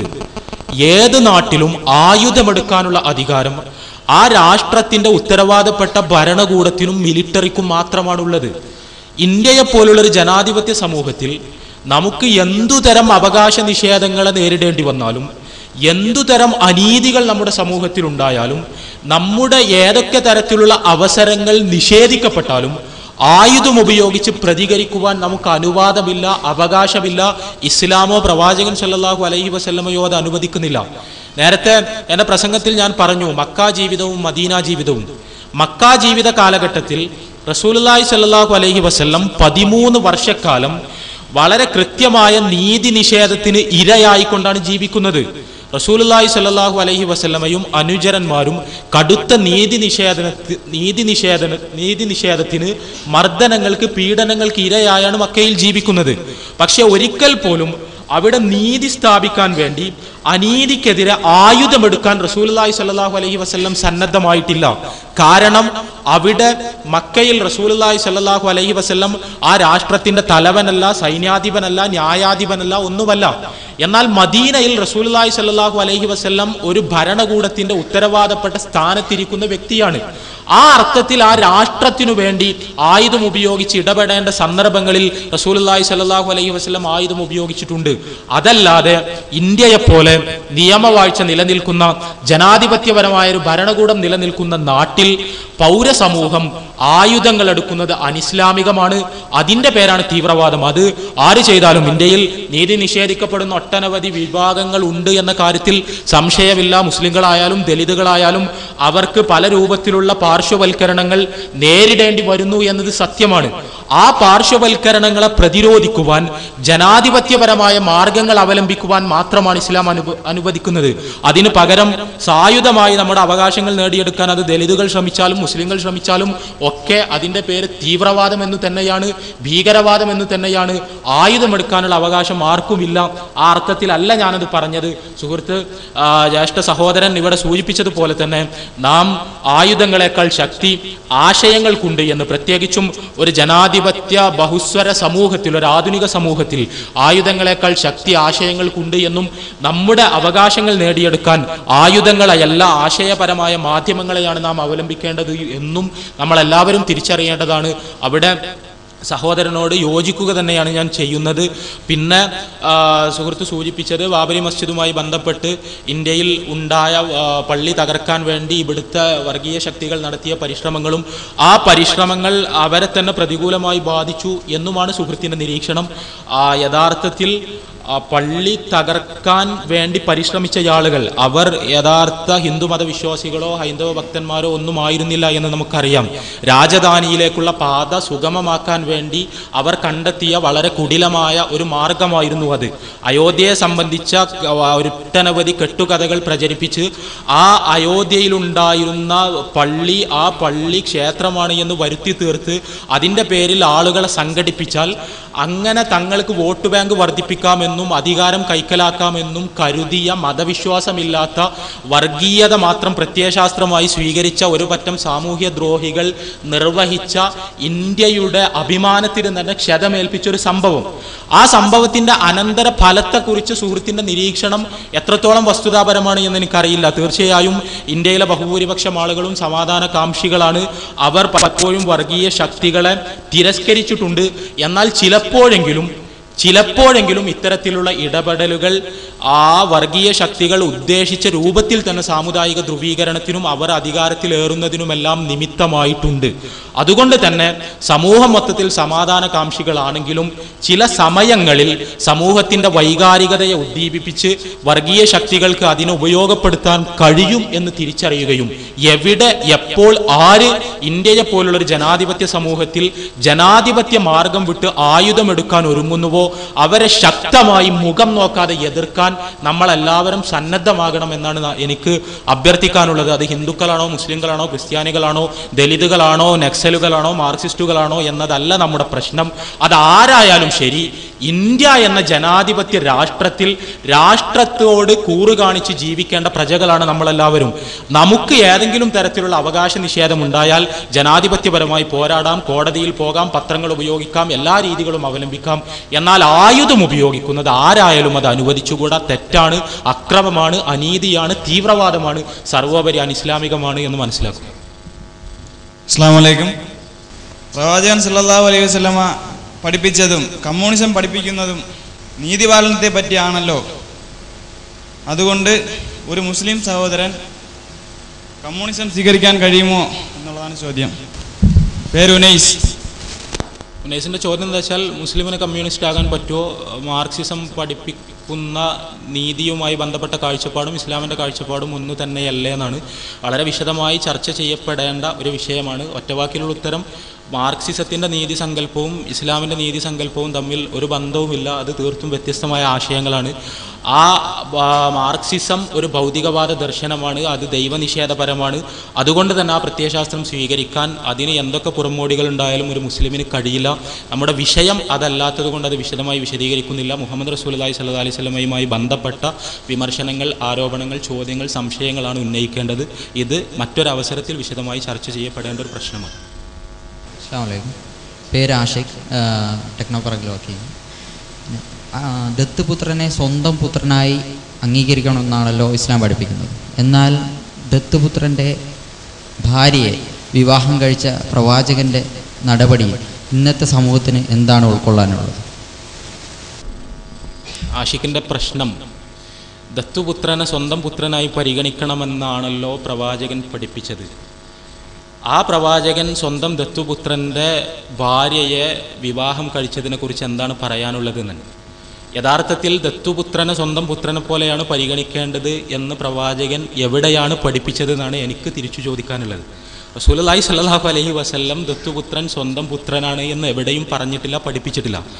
ഇവിടെ റസൂലുള്ളാഹി സ്വല്ലല്ലാഹു അലൈഹി വസല്ലമയുടെ ജീവിതത്തിൽ നടന്നൊരു ആ സംഭവത്തെ വളരെ സമർത്ഥമായി ദുർവ്യാഖ്യാനം ചെയ്ത് പ്രവാചകന്റെ വ്യക്തിത്വത്തെ തേജോവധം ചെയ്യാൻ വേണ്ടി പരിശ്രമിക്കുകയാണ് ഈ രംഗത്ത് ഇസ്ലാമിൻ്റെ വിമർശകരെല്ലാവരും ചെയ്യാറുള്ളത്. എന്താണ് പ്രശ്നം എന്ന് ചോദിച്ചാൽ, റസൂലുള്ളാഹി സ്വല്ലല്ലാഹു അലൈഹി വസല്ലമയുടെ സംരക്ഷണയിൽ അദ്ദേഹത്തിൻ്റെ വീട്ടിൽ വളർന്നു വന്നിരുന്ന ഒരു കുട്ടിയുണ്ടായിരുന്നു. അദ്ദേഹത്തിൻ്റെ പേര് സെയ്ദ് എന്നാണ്. സെയ്ദ് റളിയല്ലാഹു അൻഹു അദ്ദേഹത്തെ പ്രവാചകൻ സല്ലല്ലാഹു അലൈഹി വസല്ലമയുടെ അടുക്കൽ റസൂലുള്ളാഹി സല്ലല്ലാഹു അലൈഹി വസല്ലം സ്നേഹവും പരിലാളനയും നൽകി വളർത്തിയതാണ്. എന്നാൽ സെയ്ദ് റളിയല്ലാഹു അൻഹു റസൂലുള്ളാഹി സല്ലല്ലാഹു അലൈഹി വസല്ലമയുടെ പുത്രനായിരുന്നില്ല. റസൂലുള്ളാഹി സല്ലല്ലാഹു അലൈഹി വസല്ലമക്ക് അദ്ദേഹത്തോട് അങ്ങേയറ്റത്തെ ഇഷ്ടമുണ്ടായിരുന്നു, സ്നേഹമുണ്ടായിരുന്നു. സെയ്ദ് റളിയല്ലാഹു അൻഹുവിന് തിരിച്ച് റസൂലുള്ളാഹി സല്ലല്ലാഹു അലൈഹി വസല്ലമയോട് ആദരവുണ്ടായിരുന്നു, സ്നേഹമുണ്ടായിരുന്നു. ആ ബന്ധം വളരെ ഊഷ്മളമായി നിലനിന്നിരുന്നു. റസൂലുള്ളാഹി സ്വല്ലല്ലാഹു അലൈഹി വസല്ലമ അദ്ദേഹത്തെ പോറ്റി വളർത്തി. ഇതുകൊണ്ട് ആളുകളിൽ പലരും അറേബ്യയിലെ അന്നത്തെ സാമൂഹ്യ സാഹചര്യം വെച്ച് സെയ്ദ് റളിയല്ലാഹു അൻഹുവിനെ മുഹമ്മദ് നബിയുടെ പുത്രൻ എന്ന് വിശേഷിപ്പിച്ചിരുന്നു. സെയ്ദ് ബിൻ മുഹമ്മദ് എന്നാണ് സെയ്ദ് റളിയല്ലാഹു അൻഹുവിനെ അന്നത്തെ അറേബ്യൻ സമൂഹം പൊതുവിൽ വിളിച്ചിരുന്നത്. റസൂലുള്ളാഹി സ്വല്ലല്ലാഹു അലൈഹി വസല്ലമയുടെ വീട്ടിൽ വളർന്നിരുന്ന കുട്ടി എന്ന അർത്ഥത്തിൽ. പരിശുദ്ധ ഖുർആനിലെ 33-ാമത്തെ അധ്യായം സൂറത്തുൽ അഹ്സാബ് ദത്തുപുത്രന്മാരുമായി ബന്ധപ്പെട്ട് മുസ്ലിങ്ങൾ പാലിക്കേണ്ട മര്യാദകൾ വിശദമായി വിശദീകരിക്കുന്ന ഒരു അധ്യായമാണ്. ആ അധ്യായത്തിൽ പടച്ച തമ്പുരാൻ മുസ്ലിങ്ങൾക്ക് നൽകുന്ന വളരെ പ്രസക്തമായ 2 നിർദ്ദേശങ്ങളുണ്ട്. ഒന്ന്, നിങ്ങളുടെ മാതാക്കളല്ലാത്തവരെ നിങ്ങൾ മാതാക്കളായി പരിഗണിക്കരുത്. രണ്ടാമത്തേത്, നിങ്ങളുടെ പുത്രന്മാരല്ലാത്തവരെ നിങ്ങൾ പുത്രന്മാരായി പരിഗണിക്കരുത്. ഒരു വിഷയത്തിന്റെ 2 തലങ്ങൾ വിശുദ്ധ ഖുർആൻ പഠിപ്പിക്കുകയാണ്. അറേബ്യയിൽ അന്നത്തെ സാമൂഹ്യ സാഹചര്യത്തിൽ സ്വന്തം ഭാര്യമാരോട് നീ എനിക്ക് എൻ്റെ മാതാവിനെ പോലെയാണ് എന്ന് പുരുഷന്മാർ പ്രഖ്യാപിക്കുന്നൊരു പതിവുണ്ടായിരുന്നു. ആ പതിവിന്റെ അടിസ്ഥാനത്തിൽ ഒരാൾ സ്വന്തം ഭാര്യയോട് നീ എനിക്ക് എൻ്റെ മാതാവിനെ പോലെയാണ് എന്ന് പറഞ്ഞു കഴിഞ്ഞാൽ പിന്നീട് ആ ഭാര്യയുമായി ലൈംഗിക ബന്ധത്തിൽ ഏർപ്പെടാൻ ആ പുരുഷന് ധാർമ്മികമായ അവകാശമില്ല എന്നായിരുന്നു അറേബ്യയിലെ കാഴ്ചപ്പാട്. ഇവിടെ പരിശുദ്ധ ഖുർആൻ കൃത്യമായി ഇടപെട്ടു. ഖുർആൻ പറഞ്ഞു, നിങ്ങളുടെ മാതാവ്, നിങ്ങളുടെ ഉമ്മ, നിങ്ങളുടെ അമ്മ എന്ന് പറയുന്നത് നിങ്ങൾക്ക് ജന്മം നൽകിയ സ്ത്രീയാണ്. ആ സ്ത്രീ മാത്രമാണ് നിങ്ങളുടെ മാതാവ്. അതുകൊണ്ട് തന്നെ നിങ്ങളുടെ ഭാര്യയെ നിങ്ങളുടെ മാതാവായി പ്രഖ്യാപിച്ച് അവളുമായുള്ള ലൈംഗിക ബന്ധത്തിൽ നിന്ന് മാറി നിൽക്കുന്ന ഏർപ്പാട് മാനവിക വിരുദ്ധമാണ്, പാടില്ലാത്തതാണ്. അത് പറഞ്ഞ കൂട്ടത്തിൽ തന്നെ പരിശുദ്ധ ഖുർആൻ കൂട്ടിച്ചേർത്തു, ദഈ എന്ന് നിങ്ങൾ വിളിക്കുന്ന, ദത്തുപുത്രന്മാർ എന്ന് വിളിക്കുന്ന നിങ്ങളുടെ സംരക്ഷണത്തിൽ വളരുന്ന കുട്ടികൾ, ആ കുട്ടികൾ ഒരിക്കലും നിങ്ങളുടെ കുട്ടികളല്ല. നിങ്ങൾ അവരെ വിളിക്കേണ്ടത് നിങ്ങളിലേക്ക് ചേർത്തല്ല, അവരുടെ യഥാർത്ഥ പിതാക്കളിലേക്ക് ചേർത്താണ്. സെയ്ദിന് അദ്ദേഹത്തെ സെയ്ദ് ബിൻ മുഹമ്മദ് എന്നല്ല നിങ്ങൾ അഭിസംബോധന ചെയ്യേണ്ടത്, മറിച്ച് സെയ്ദ് ബിൻ ഹാരിഥ എന്നാണ്. അദ്ദേഹത്തിന്റെ പിതാവിലേക്ക് ചേർത്തു തന്നെ അദ്ദേഹത്തെ വിളിക്കണം എന്ന് പരിശുദ്ധ ഖുർആൻ നിഷ്കർഷിക്കുകയാണ് ചെയ്തത്. ഇത് അറേബ്യയിൽ അന്ന് വലിയ കോലാഹലങ്ങൾ ഉണ്ടാക്കിയ പരിശുദ്ധ ഖുർആനിന്റെ ഒരു പ്രസ്താവനയാണ്. എന്താണെന്ന് ചോദിച്ചാൽ, ദത്തുപുത്രന്മാരെ സ്വന്തം പുത്രന്മാരായി പരിഗണിക്കുന്ന രീതി, സ്വന്തം പുത്രന്മാർക്ക് അനന്തരാവകാശ സ്വത്തിൽ നിന്ന് ഓഹരി നീക്കിവെക്കുന്നത് പോലെ അവർക്കും അനന്തരാവകാശ സ്വത്തിൽ നിന്ന് ഓഹരി നീക്കിവെക്കുന്ന രീതി അന്ന് അറേബ്യയിൽ വളരെ വ്യാപകമായിരുന്നു. അതുപോലെ സ്വന്തം പുത്രന്മാരെ പോലെ തന്നെ ഈ മനുഷ്യന്റെ പെൺമക്കളുമായി ഇടപഴകാൻ അവർക്ക് സ്വാതന്ത്ര്യം നൽകുന്ന രീതി അറേബ്യയിൽ വ്യാപകമായിരുന്നു. എല്ലാ അർത്ഥത്തിലും നമ്മുടെ സ്വന്തം മക്കളെ എങ്ങനെയാണോ പരിഗണിക്കുന്നത് അങ്ങനെയാണ് അറേബ്യൻ സമൂഹം ദത്തുപുത്രനെ പരിഗണിച്ചിരുന്നത്. പരിശുദ്ധ ഖുർആൻ കൃത്യമായ ധാർമ്മിക കാഴ്ചപ്പാടുള്ള ഒരു ഗ്രന്ഥമായതുകൊണ്ട് തന്നെ ഒരു കുട്ടിയുടെ പിതാവ് ആരാണ് എന്നത് അറിയപ്പെടണം എന്നത് പരിശുദ്ധ ഖുർആനിന്റെ അടിസ്ഥാനപരമായ ഒരു തത്വമാണ്. വളരെ പ്രസക്തമായൊരു തത്വമാണിത്. ഇന്നത്തെ സാമൂഹ്യ സാഹചര്യത്തിൽ ഉദാര ലൈംഗികതയുടെ മുദ്രാവാക്യം ഉയർന്നുകൊണ്ടിരിക്കുന്ന പുതിയ ലോകക്രമത്തിൽ നമ്മളെല്ലാവരും പഠിപ്പിക്കപ്പെടുന്നത് ഒരാണിനും പെണ്ണിനും എപ്പോഴും ബന്ധപ്പെടാം, എപ്പോഴും പിരിയാം, കുഞ്ഞുങ്ങളെ ജനിപ്പിക്കാം, അവർ തമ്മിൽ യാതൊരു കരാറും ആവശ്യമില്ല എന്നാണ്. അതിൻ്റെ ഒരു ഫലം പിതാവ് ആരാണെന്ന് അറിയാത്ത ധാരാളം കുഞ്ഞുങ്ങൾ നമ്മുടെ സമൂഹത്തിൽ ഉണ്ടാകുന്നു എന്നതാണ്. അമേരിക്കയിൽ അടുത്തിടെ പുറത്തിറങ്ങിയ വളരെ വിവാദങ്ങൾ സൃഷ്ടിച്ചൊരു പുസ്തകത്തിന്റെ പേര് ഫാദർലെസ് അമേരിക്ക എന്നാണ്. ഫാദർലെസ് അമേരിക്ക എന്ന ഗ്രന്ഥം പറയുന്നത് ആധുനിക അമേരിക്ക നേരിടുന്ന ഏറ്റവും പ്രസക്തമായ, ഏറ്റവും ഗൗരവമേറിയ പ്രശ്നം പിതാവ് ആരാണെന്നറിയാത്ത കുഞ്ഞുങ്ങളും 13കാരികളായ ഗർഭിണികളുമാണ് എന്നാണ്. പെൺകുട്ടികളുമായി തങ്ങളുടെ കാമപൂർത്തീകരണത്തിന് വേണ്ടി ആൺകുട്ടികൾ വിവാഹത്തിന് മുമ്പ് തന്നെ ബന്ധപ്പെടുകയും ആ കുഞ്ഞുങ്ങൾ അനാഥരാവുകയും ഇവരുടെ പിതാക്കന്മാർ ആരാണ് എന്ന് സമൂഹത്തിന് അറിയാതിരിക്കുകയും ചെയ്യുന്ന ദുരന്തപൂർണമായ സ്ഥിതിവിശേഷത്തിലേക്ക് ആധുനിക അമേരിക്ക കടന്നുപോയിരിക്കുന്നു എന്നാണ് ഗ്രന്ഥകർത്താവായ ഡേവിഡ് ബ്ലാങ്കൻഹോൺ ആ പുസ്തകത്തിൽ സമർത്ഥിക്കുന്നത്. ഇവിടെ പിതാവ് ആരാണ് എന്ന്, കുട്ടികളുടെ പിതാവ് ആരാണ് എന്ന് അറിയപ്പെടാത്ത സാമൂഹ്യ സാഹചര്യം ധാർമ്മികത ഉൾക്കൊള്ളുന്ന ഒരു സമൂഹത്തിന് ഒരു നിലക്കും അംഗീകരിക്കാൻ കഴിയില്ല എന്നാണ് വിശുദ്ധ ഖുർആൻ പഠിപ്പിക്കുന്നത്. നമുക്ക് ആരെയും സംരക്ഷിക്കാം, ആരെയും വളർത്താം, നമ്മുടെ വീട്ടിലേക്ക് കൊണ്ടുവരാം, അവർക്ക് ചെലവിന് കൊടുക്കാം, അവരെ ദത്തുപുത്രനായി പരിഗണിക്കാം, എല്ലാം ചെയ്യാം. പക്ഷേ അവർ അറിയപ്പെടേണ്ടത് അവരുടെ പിതാവിലേക്ക് ചേർത്തിക്കൊണ്ട് തന്നെയാണ്, അവരുടെ പിതാവിന്റെ പുത്രനായി തന്നെയാണ് അവരെ പരിഗണിക്കേണ്ടത് എന്ന് പരിശുദ്ധ ഖുർആൻ പഠിപ്പിച്ചു. ഈ നിയമം പ്രായോഗികമായി അറേബ്യൻ സമൂഹത്തിന് ഒരാൾ കാണിച്ചു കൊടുക്കണമായിരുന്നു. ദത്തുപുത്രൻ സ്വന്തം പുത്രൻ തന്നെയാണ് എന്ന് അടിയുറച്ച് വിശ്വസിച്ചിരുന്ന അറബികൾക്ക് അങ്ങനെയല്ല എന്ന്, ദത്തുപുത്രനെ സ്വന്തം പുത്രനായി പരിഗണിച്ചുകൂടാ എന്ന് പ്രായോഗികമായി ഒരാൾ കാണിച്ചു കൊടുക്കേണ്ടിയിരുന്നു. തീർച്ചയായും ദൈവം തമ്പുരാന്റെ നിയമങ്ങൾ പ്രബോധനം ചെയ്യാൻ വേണ്ടി കടന്നു വന്ന പ്രവാചകൻ എന്ന അർത്ഥത്തിൽ മുഹമ്മദ് റസൂലുള്ളാഹി സ്വല്ലല്ലാഹു അലൈഹി വസല്ലമക്ക് തന്നെയാണ് ദത്തുപുത്രന്മാർ പുത്രന്മാരല്ല എന്ന തത്വം പഠിപ്പിക്കേണ്ട ഉത്തരവാദിത്തം എന്ന് പടച്ച തമ്പുരാൻ തീരുമാനിച്ചു. ആ ഉത്തരവാദിത്തത്തിന്റെ പൂർത്തീകരണത്തിന് റസൂലുള്ളാഹി സ്വല്ലല്ലാഹു അലൈഹി വസല്ലമയോട് പരിശുദ്ധ ഖുർആൻ നിർദ്ദേശിച്ചൊരു കാര്യമാണ് ഇവിടെ സുഹൃത്ത് ഉദ്ധരിച്ചത്. സെയ്ദ് റളിയല്ലാഹു അൻഹുവിന് സൈനബ് റളിയല്ലാഹു അൻഹ എന്ന ഭാര്യയുണ്ടായിരുന്നു. ഈ സൈനബ് റളിയല്ലാഹു അൻഹ റസൂലുള്ളാഹി സ്വല്ലല്ലാഹു അലൈഹി വസല്ലമയുടെ തന്നെ അമ്മായിയുടെ പുത്രിയായിരുന്നു. റസൂലുള്ളാഹി സ്വല്ലല്ലാഹു അലൈഹി വസല്ലമയുടെ കുടുംബത്തിൽ തന്നെ പെട്ട കുലീനയായ സുന്ദരിയായ ഒരു സ്ത്രീയായിരുന്നു സൈനബ് റളിയല്ലാഹു അൻഹ. എന്നാൽ സെയ്ദ് റളിയല്ലാഹു അൻഹു അദ്ദേഹം സാമ്പത്തികമായി ഭദ്രതയില്ലാത്ത സാഹചര്യത്തിൽ നിന്ന് കടന്നു വന്ന, അത്ര തന്നെ സുന്ദരനല്ലാത്ത, അറബികളുടെ കണ്ണിൽ കുലീനനല്ലാത്ത, റസൂലുള്ളാഹി സ്വല്ലല്ലാഹു അലൈഹി വസല്ലമയുടെ സംരക്ഷണത്തിൽ വളർന്ന, സ്വന്തം പിതാവിന്റെ സംരക്ഷണത്തിൽ വളരാതിരുന്ന, വിവാഹ മാർക്കറ്റിൽ അത്ര തന്നെ ഡിമാൻഡില്ല എന്ന് അറബികൾ വിചാരിച്ചിരുന്ന ഒരാളാണ് സെയ്ദ് റളിയല്ലാഹു അൻഹു. ഈ സെയ്ദ് റളിയല്ലാഹു അൻഹുവിനെ സൈനബ് റളിയല്ലാഹു അൻഹയുമായി റസൂലുള്ളാഹി സ്വല്ലല്ലാഹു അലൈഹി വസല്ലമയുടെ അമ്മായിയുടെ മകളുമായുള്ള വിവാഹത്തിന് പ്രേരിപ്പിച്ചത് യഥാർത്ഥത്തിൽ മുഹമ്മദ് നബി സല്ലല്ലാഹു അലൈഹി വസല്ലം തന്നെയാണ്. റസൂലുള്ളാഹി സ്വല്ലല്ലാഹു അലൈഹി വസല്ലം അതിന് പിന്നിൽ കൃത്യമായ ഉദ്ദേശങ്ങൾ കണ്ടിട്ടുണ്ടാകണം എന്നാണ് മനസ്സിലാകുന്നത്. കാരണം ഉന്നത കുലജാതയായ, സമ്പന്നയായ, സുന്ദരിയായ ഒരു സ്ത്രീയെ ഉന്നത കുലജാതനല്ല എന്ന് ആളുകൾ വിചാരിക്കുന്ന, സമ്പന്നനല്ലാത്ത, സുന്ദരനല്ലാത്ത ഒരാൾക്ക് വിവാഹം ചെയ്തു കൊടുക്കുക വഴി വിവാഹത്തിന്റെ സമയത്ത് പരിഗണിക്കപ്പെടേണ്ടത് ഒരാളുടെ സൗന്ദര്യമോ സമ്പത്തോ അയാളുടെ കുലീനതയോ തറവാടിത്തമോ അല്ല എന്നും, അവർ ധർമ്മനിഷ്ഠയുള്ളവരാണെങ്കിൽ ഏത് പുരുഷനും സ്ത്രീക്കും പരസ്പരം വിവാഹം കഴിക്കാമെന്നുമുള്ള വിപ്ലവകരമായൊരു സന്ദേശം സമൂഹത്തിന് കൈമാറാൻ സൈനബ് റളിയല്ലാഹു അൻഹുവും സെയ്ദ് റളിയല്ലാഹു അൻഹുവും സൈനബ് റളിയല്ലാഹു അൻഹയും തമ്മിലുള്ള വിവാഹം സംഘടിപ്പിക്കുക വഴി റസൂലുള്ളാഹി സ്വല്ലല്ലാഹു അലൈഹി വസല്ലമക്ക് കഴിഞ്ഞു. എന്നാൽ പല കാരണങ്ങൾ കൊണ്ടും സെയ്ദ് റളിയല്ലാഹു അൻഹുവും സൈനബ് റളിയല്ലാഹു അൻഹയും തമ്മിലുള്ള വിവാഹം നല്ല രീതിയിൽ മുന്നോട്ട് പോയില്ല. അവിടെ പൊട്ടലും ചീറ്റലും ഉണ്ടായി, പ്രശ്നങ്ങളുണ്ടായി, പ്രയാസങ്ങളുണ്ടായി, അവർക്ക് ഒത്തുപോകാൻ കഴിയാത്ത സ്ഥിതിവിശേഷമുണ്ടായി. ഈ സ്ഥിതിവിശേഷം അവർക്ക് പരസ്പരം ഒത്തുപോകാൻ കഴിയുന്നില്ല എന്ന കാര്യം പടച്ച തമ്പുരാനിൽ നിന്ന് വഹിയായി ദിവ്യബോധനമായി റസൂലുള്ളാഹി സ്വല്ലല്ലാഹു അലൈഹി വസല്ലമ അറിഞ്ഞു. റസൂലുള്ളാഹി സ്വല്ലല്ലാഹു അലൈഹി വസല്ലമയോട് പടച്ച തമ്പുരാൻ പറഞ്ഞു, ഞാൻ ഒരു തീരുമാനമെടുത്തിരിക്കുന്നു. സൈനബ് റളിയല്ലാഹു അൻഹയും സെയ്ദ് റളിയല്ലാഹു അൻഹുവും തമ്മിലുള്ള വിവാഹം അധിക നാൾ മുന്നോട്ട് പോവുകയില്ല. അവർ തമ്മിലുള്ള വിവാഹം അലസി പിരിയും. അതിനുശേഷം സൈനബ് റളിയല്ലാഹു അൻഹയെ താങ്കൾ വിവാഹം കഴിക്കണം. താങ്കൾ വിവാഹം കഴിക്കണം എന്ന് പറയാൻ കൃത്യമായൊരു കാരണമുണ്ട്. കാരണം സെയ്ദ് റളിയല്ലാഹു അൻഹുവിന്റെ ഭാര്യയായിരുന്നു ഇതുവരെ സൈനബ് റളിയല്ലാഹു അൻഹ. സ്വന്തം പുത്രന്റെ ഭാര്യയെ വിവാഹം കഴിക്കുന്നത് അധാർമികമാണ് വിവാഹമോചനത്തിനു ശേഷം.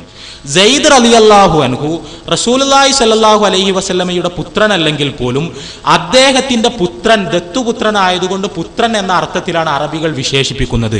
ദത്തുപുത്രന്മാർ യഥാർത്ഥ പുത്രന്മാരല്ല എന്ന് സമൂഹത്തെ പഠിപ്പിക്കാനുള്ള ഏറ്റവും ഉചിതമായ അവസരം ഇതാണ്. സെയ്ദ് റളിയല്ലാഹു അൻഹു വിവാഹമോചനം ചെയ്ത സൈനബ റളിയല്ലാഹു അൻഹയെ താങ്കൾ വിവാഹം കഴിക്കണം.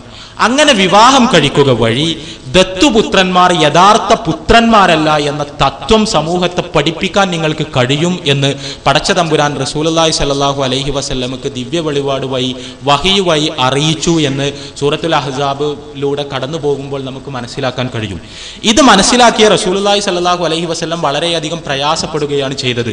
സെയ്ദ് റളിയല്ലാഹു അൻഹു അദ്ദേഹത്തിന്റെ അടുക്കൽ വന്ന് പ്രവാചകനോട് പറഞ്ഞു, റസൂലുള്ളാഹി സ്വല്ലല്ലാഹു അലൈഹി വസല്ലമയോട് പറഞ്ഞു, പ്രവാചകരെ, ഞങ്ങൾ തമ്മിലുള്ള വിവാഹബന്ധം നല്ല നിലക്ക് മുന്നോട്ട് പോകുന്നില്ല, ഇത് തുടർന്ന് കൊണ്ടുപോകാൻ ഞങ്ങൾക്ക് കഴിയില്ല എന്ന് സൈനബ് റളിയല്ലാഹു അൻഹയും സെയ്ദ് റളിയല്ലാഹു അൻഹുവും പടച്ച തമ്പുരാന്റെ വഹിയിന്റെ ശേഷം റസൂലുള്ളാഹി സ്വല്ലല്ലാഹു അലൈഹി വസല്ലമയുടെ അടുത്ത് വന്നപ്പോൾ പോലും റസൂലുള്ളാഹി സ്വല്ലല്ലാഹു അലൈഹി വസല്ലം പടച്ച തമ്പുരാൻ അറിയിച്ച കാര്യങ്ങളൊന്നും അവരോട് പറയാതെ ആ വിവാഹബന്ധം പരമാവധി മുന്നോട്ട് കൊണ്ടുപോകാനും പരസ്പരം കോംപ്രമൈസ് ചെയ്യാനും ചർച്ച നടത്താനും ഒരിക്കലും ഇത് പൊട്ടിപ്പോകാതിരിക്കാൻ ശ്രദ്ധിക്കാനും അവരെ ഉപദേശിക്കുകയും നിർബന്ധിക്കുകയുമാണ് റസൂലുള്ളാഹി സ്വല്ലല്ലാഹു അലൈഹി വസല്ലം ചെയ്തത് എന്ന് ചരിത്ര ഗ്രന്ഥങ്ങളിൽ നമുക്ക് വായിക്കാൻ കഴിയും.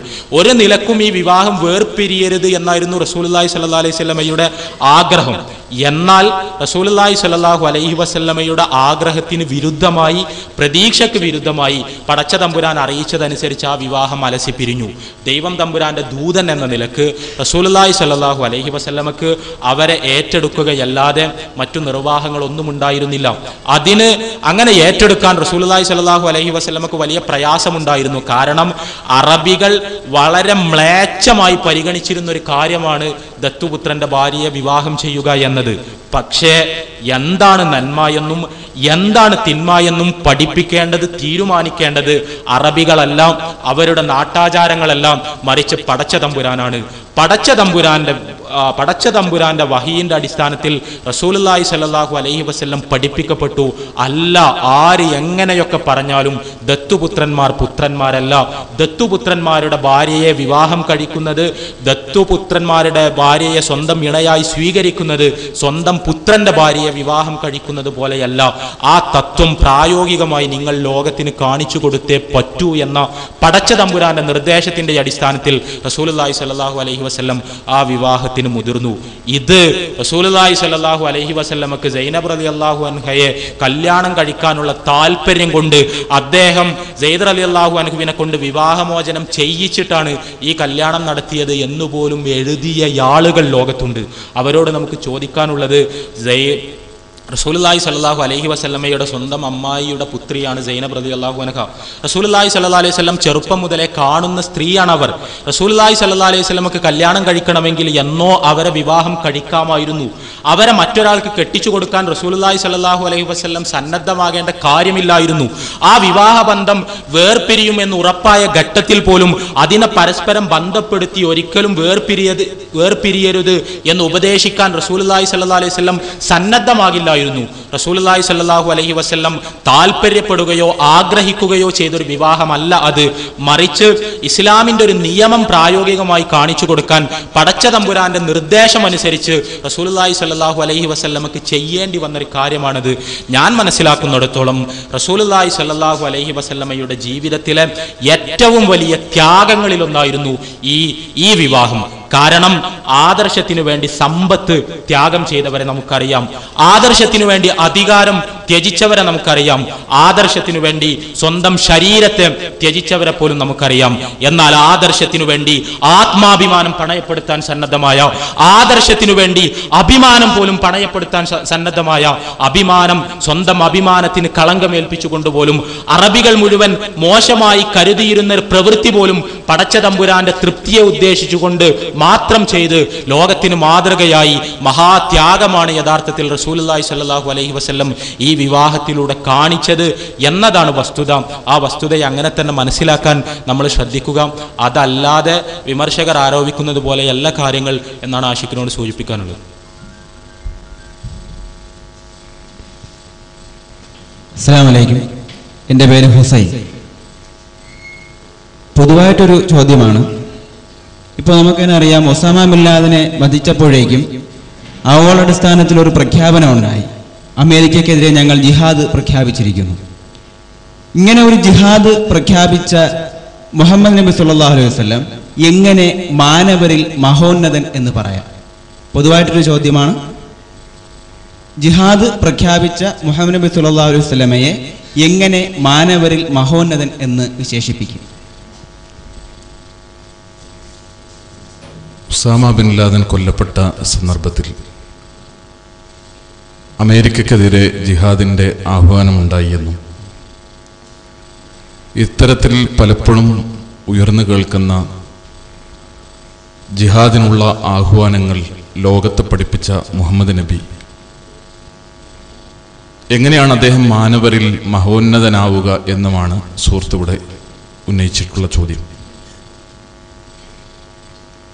ഇവിടെ നമ്മൾ അടിസ്ഥാനപരമായി മനസ്സിലാക്കേണ്ടുന്ന ജിഹാദുമായി ബന്ധപ്പെട്ട ഇസ്ലാമിക പ്രമാണങ്ങൾ പഠിപ്പിക്കുന്ന ആശയങ്ങൾ വിശുദ്ധ ഖുർആനിൽ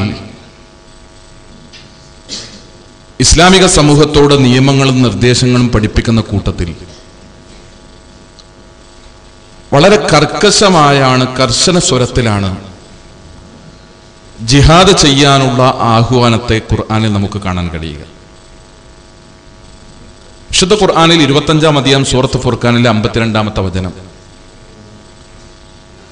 വജാഹിദുഹും ബിഹി ജിഹാദൻ കബീറ, സത്യനിഷേധികളോട് ജിഹാദ് ചെയ്യണം എന്ന് തന്നെയാണ് വിശുദ്ധ ഖുർആൻ അവിടെ പഠിപ്പിക്കുന്നത്. ജിഹാദ് ചെയ്യുന്നത് നന്മയാണെന്നും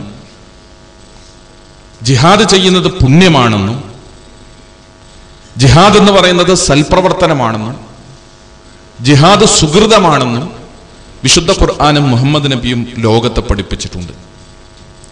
എന്താണ് മുഹമ്മദ് നബിയിലൂടെ ലോകത്ത് പഠിപ്പിക്കപ്പെട്ട ജിഹാദ്? എന്താണ്?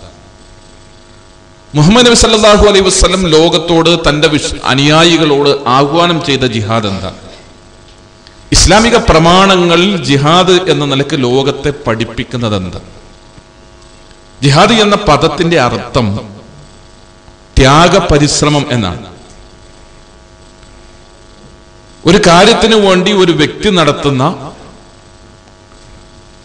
മനസ്സും ശരീരവും സമ്പത്തും എല്ലാം ഉപയോഗിച്ച് തന്റെ വിഭവങ്ങളാൽ എല്ലാം ഉപയോഗിച്ചുകൊണ്ട് ഒരാൾ നടത്തുന്ന അങ്ങേയറ്റത്തെ ത്യാഗ പരിശ്രമങ്ങൾക്കാണ് ജിഹാദ് എന്ന് പറയുക. ഒന്നുകൂടെ വ്യക്തമായി പറഞ്ഞാൽ, ഇപ്പൊ ഈ സെക്കൻഡിൽ ഇവിടെ വെച്ചാണ്